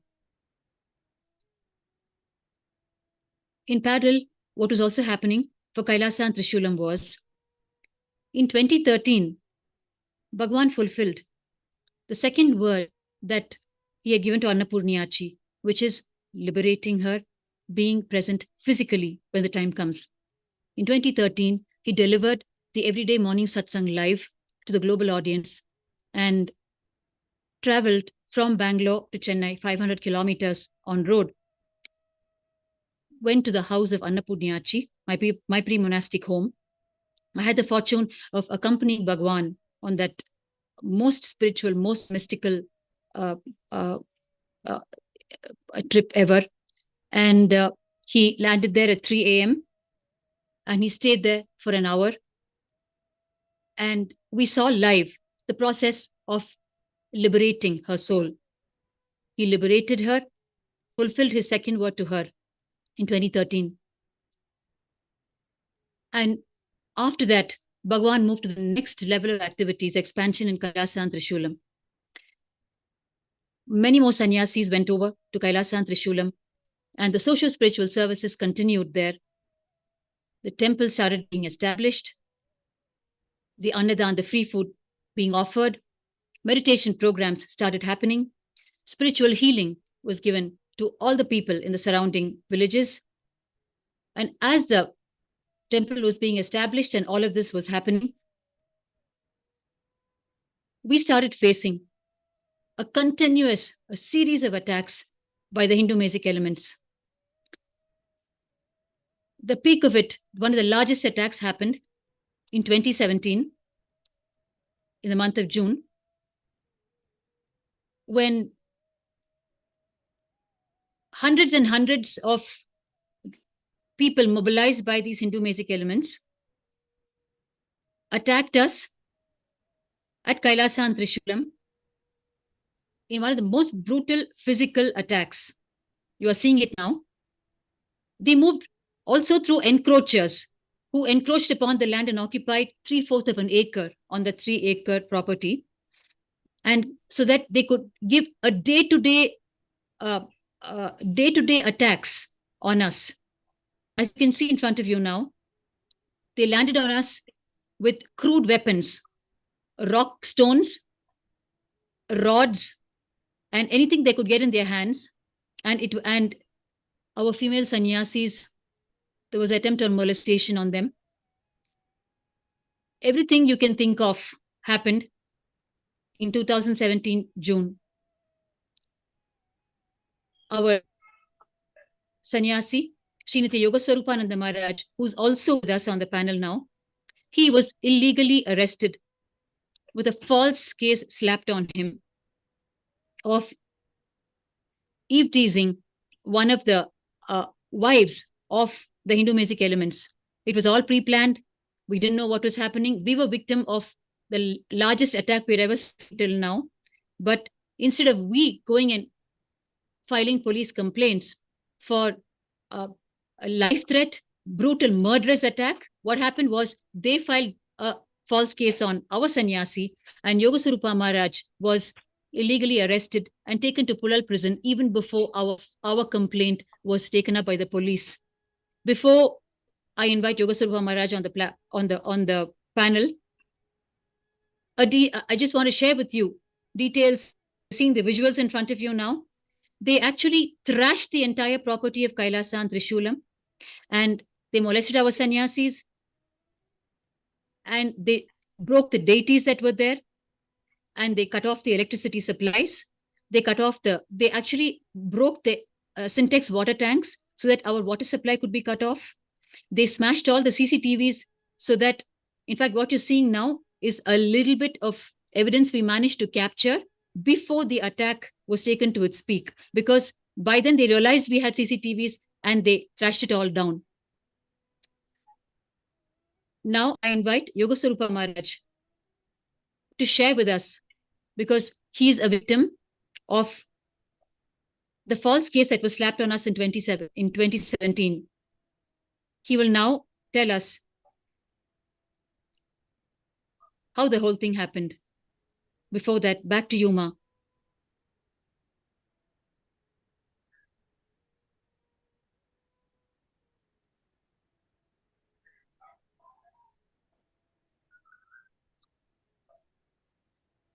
It was actually very quite disturbing to watch. So you were mentioning you were there firsthand, right? Like you experienced this firsthand. How did it start for you when you were sitting there? You were in the campus, right? Approximately how many of you how many women sannyasis were there in the campus when this attack started? We were around 20 to 25 women sannyasis, Ma. We had just then finished our morning puja when the attack started. And how did it start? Actually, like, if you ask me for the exact moment how it started, we had just then finished the puja and we were having our breakfast, and I was actually standing there with a plate of idlis. I was having the breakfast, and on my food, a rock-like stone just came flying and landed. That's how I woke up to the attack, and I didn't know what was going on. From, I mean, it's not something. It's something out of the blue for me. And then we started hearing voices. We started. And then when we came out of the containers, what met our eye, we could not even come out of the containers because stones were being hurled at us at jet speed because there was no restraint from their side. There was no restraint. It was just brutal force. With all their might, they were hurling stones at us, and they were thrashing the property with the rods. So we could not step out of the containers. If we did, we would be dead. And if we didn't step out, the entire property would be trashed. And the whole thing was a surprise on us. So it was a complete, total surprise attack, Ma. Understood. It's too painful though to hear this. Actually, all the viewers that are watching us right now understand only if we all come together.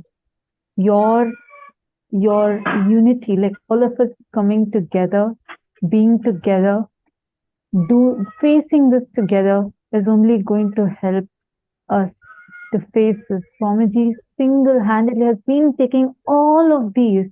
He goes on and on, whatever come what may. He's very clear. He will never give up on his vision and his commitment to humanity, especially his commitment to each one of you, his commitment to you, your enlightenment, me, my enlightenment. And Ma Eugene Kin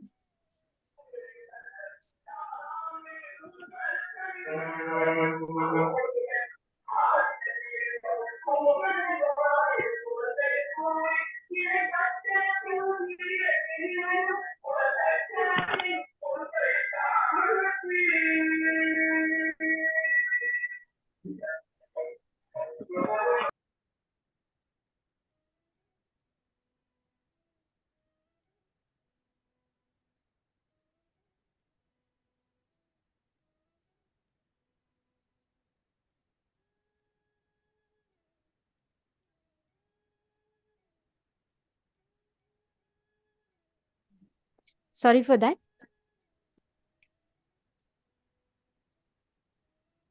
Yes, sorry for that. I think most of you lost my audio. I was speaking all this well. I apologize for that. Ma Eugene Kin had commented saying the tapas that Swamiji is doing for humanity is great. Please understand, Ma, just to keep up the commitment for one disciple, Swamiji is taking this whole attack on himself.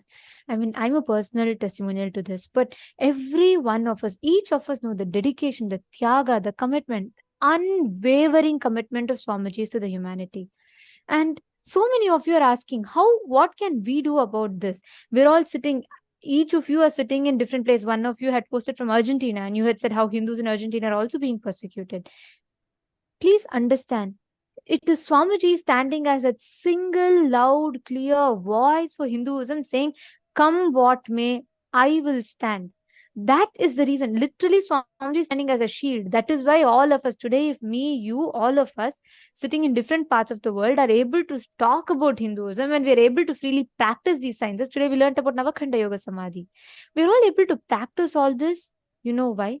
Because single-handedly as a shield, Swamiji is standing in front and taking all the attacks on himself.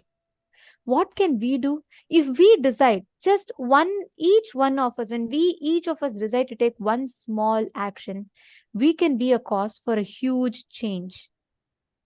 From your side, you taking one step, you saying, yes, I want to bring a change. That's enough. It starts from you.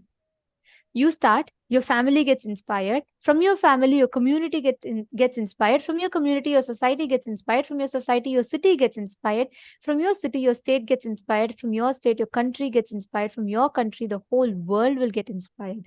Your action can cause a huge change in front of you. And how can you do that today? So many of you are asking, Ma, Lita, Ma, Eugene, and so many of you had posted. It starts with one simple action from your side. You tell, I want to be cause for a change. Be it voicing out. It just starts with simply voicing out. There are 2 billion of us in number. Can you believe? 2 billion Hindus as we talk right now. And yet, thousands of our Hindu gurus are being murdered. Why? There are so many attacks that's continuously happening. Why? Our deities, our temples, to this day are being destroyed. As latest as day before yesterday, a sadhu, a Hindu sannyasi was murdered in the broad daylight. Why? Because we who have the power in our hands are not taking the step that we can. Like Swamiji said, this is a very, very big click that I've had. Swamiji said, it is not the active attacks of the anti-Hindu elements, but it is a criminal negligence of the Hindus who are sitting, who know this is happening, but we think, oh, you know what? In my country, I think it's fine. I mean, I go to a temple, I say it's all right. I don't think it's going to be attacked in any near future. It starts with that. If we decide, we can cause that change. Every single one of you that are watching, take a moment. Go to this link that's projected for all of you. Take one step from your side to sign a petition to bring a change. If you decide, if we gather one by one, we are 2 billion in number. And understand we are a 2 billion strong army. If we just stand one by one and decide, you don't need to, in this age, you don't need to fight with swords and guns. No, you just need to stand up for your dharma by saying, yes, I will not tolerate persecution against Hinduism. That's all. One voice from yours is going to add 2 billion strong. Understand? It is one put together. Understand, it's so many drops put together becomes the mighty ocean. All of us, we all put together, 2 billion in number. We need to have unity. We need to have oneness. We all need to come together. We must act. We must take a step. For all of us, for your enlightenment, for my enlightenment, for every one of us, Swamiji single-handedly is taking this whole thing. He is taking forward this whole thing. What happened? One devotee asked Swamiji to build a temple in one small, tiny land. Just compare it with the huge, all the properties that are there with Kailasa and all the other projects that Swamiji is doing. This is nothing for Swamiji. Swamiji could have any person who is selfish or even thinks that bad should not happen to him, would have said, come on, I can't do this. Even the devotee would not expect that from Swamiji. They should have just said, it's okay, they're attacking, so what can be done? But Swamiji did not deter. He took on. Morph video was put all over. A huge network had planned together. Understand, actually we had only shared one perspective of it. The reason for the attack is actually a few different components based on which this whole mafia network, it's not just even from one, it's not from one city, one state, or just even one country. It's beyond that. It's a huge network. Already many of these parts of the network has already been identified. I just want to tell all of you, it's a huge mafia gang, a network which plotted, criminally plotted. They launched an attack. We all saw a presentation. So many of you, some of you even cried when you all saw the presentation of how even to this day, as recently as day before yesterday, we have one of the Hindu sadhus who was murdered in broad daylight. They tried not one, not two, but hundreds such assassination attempts on Swamiji. They took him, tried putting him in jail, tried all kinds of torture methods, pouring cold water, starving him, injecting lethal poisons into his blood. Horrendous things were done. Till even at a crucial moment, Swamiji said, no, I will not give up the vision or the commitment that I have given to my devotees, my disciples. They froze the bank account. Swamiji said, I will not stop. I will, no matter come what may, I am not going to stop. To this day, so much Swamiji has faced, but he did not stop. Even till date, never once Swamiji even made a statement saying, oh, it's because this devotee asked, that is why I have to face this. Never, never he even thought in that line. That is his commitment, his love for each one of us. Understand? If you feel, God, this is injustice that is happening. This cannot happen. How can it happen now in like we call ourselves as such modern, such advanced? How can it happen like this now? And especially when there's so many conversations happening around freedom of expressions, freedom of religions, etc., etc., and etc., we are still living in a place where our Hindus, our Hindu gurus who have sacrificed, you all need to know, in this same land that the sadhus are being killed, once they powerfully fought against tens and thousands of invaders, single-handedly sacrificing their life to protect the people. And today, that same people are killing these sadhus. So many of you have posted that you are taking an action. Many of you have posted that you have signed up.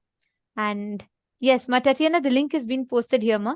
The link for you to take a step, for you to sign the petition has been posted here. Actually, Ma Tatiana Hugas has posted. We need to share this link virally. Absolutely. Yes. All of us understand, if we all come together, we all can be a great strength. It is not the people that are doing this. It's not the people, the mafia gang that is actively persecuting, but the real criminals, the real culprits are the people that have the power to stop it. The good Hindus, good human beings who have the power to stop it, not acting upon it. That is why all of us are being criminally negligent Hindus. Let us come out of this criminal negligence. Please, we need your support. All of us need to come together. Understand? Last 3-4 days, this whole attack has been going on.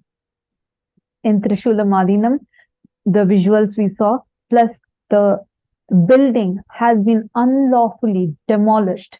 These mobs got a huge bulldozer and demolished the building, drove away the cows, stole away the cows from Goshala, and they are terrorizing the sannyasis that are living there. But never once did Swamiji even tell us that, so many things are happening. I can't give darshan. Swamiji never made that statement. In fact, he came, he sat each one of us know. Last 4 days, did he even one single thing did he reduce? in his sincerity and his commitment for us, let alone reducing. In fact, in the last few days, we have been seeing how continuously Swamiji is saying, not just Zoom, now let's open all social media platforms. I will give darshan, I will answer questions. And just to make sure none of us are missing out, even during darshan, Swamiji ensures that we come and remind everyone to post your boons and prayers. That I mean, to describe what is this unwavering commitment to humanity. Every one of us, today we're all in the so-called, free world, and we're all celebrating freedom with social media talking. But why is not a single social media channel telling you about this? Why is not a single social media platform letting you talk about this? Go post it. You can see the responses. Why is not a single media channel talking about these attacks that are happening? The picture of gurus, like we showed you, just the last 97 years. I'm not telling yesterday, today, day before yesterday. 97 years. Just last 97 years of available records. We can see year after year, any year, in any type of society, whenever Hindu gurus have stood up, they have been attacked. In this same Bharata Varsha, in this same Akhanda Bharata, our Naga Sadhus, our gurus fought. They shed their blood, they shed their lives to protect the temples, to protect the people. Today, those same people whom they stood up and sacrificed their lives for are attacking their community back. Is this what we are going to give back to our gurus, who are the backbone of Hinduism? When our education systems were destroyed, we were able to revive them back. You know why? There were gurus running gurukuls. When our temples were destroyed, we were able to revive them back. You know why? There were enlightened masters and gurus who are available to do the prana pratishtha again. When our kingdoms were destroyed, we were able to revive them back. You know why? There were great Rajagurus who guided the king rightly, guided them to come build the whole administration, the whole kingdom back in full strength. There are so many references for this.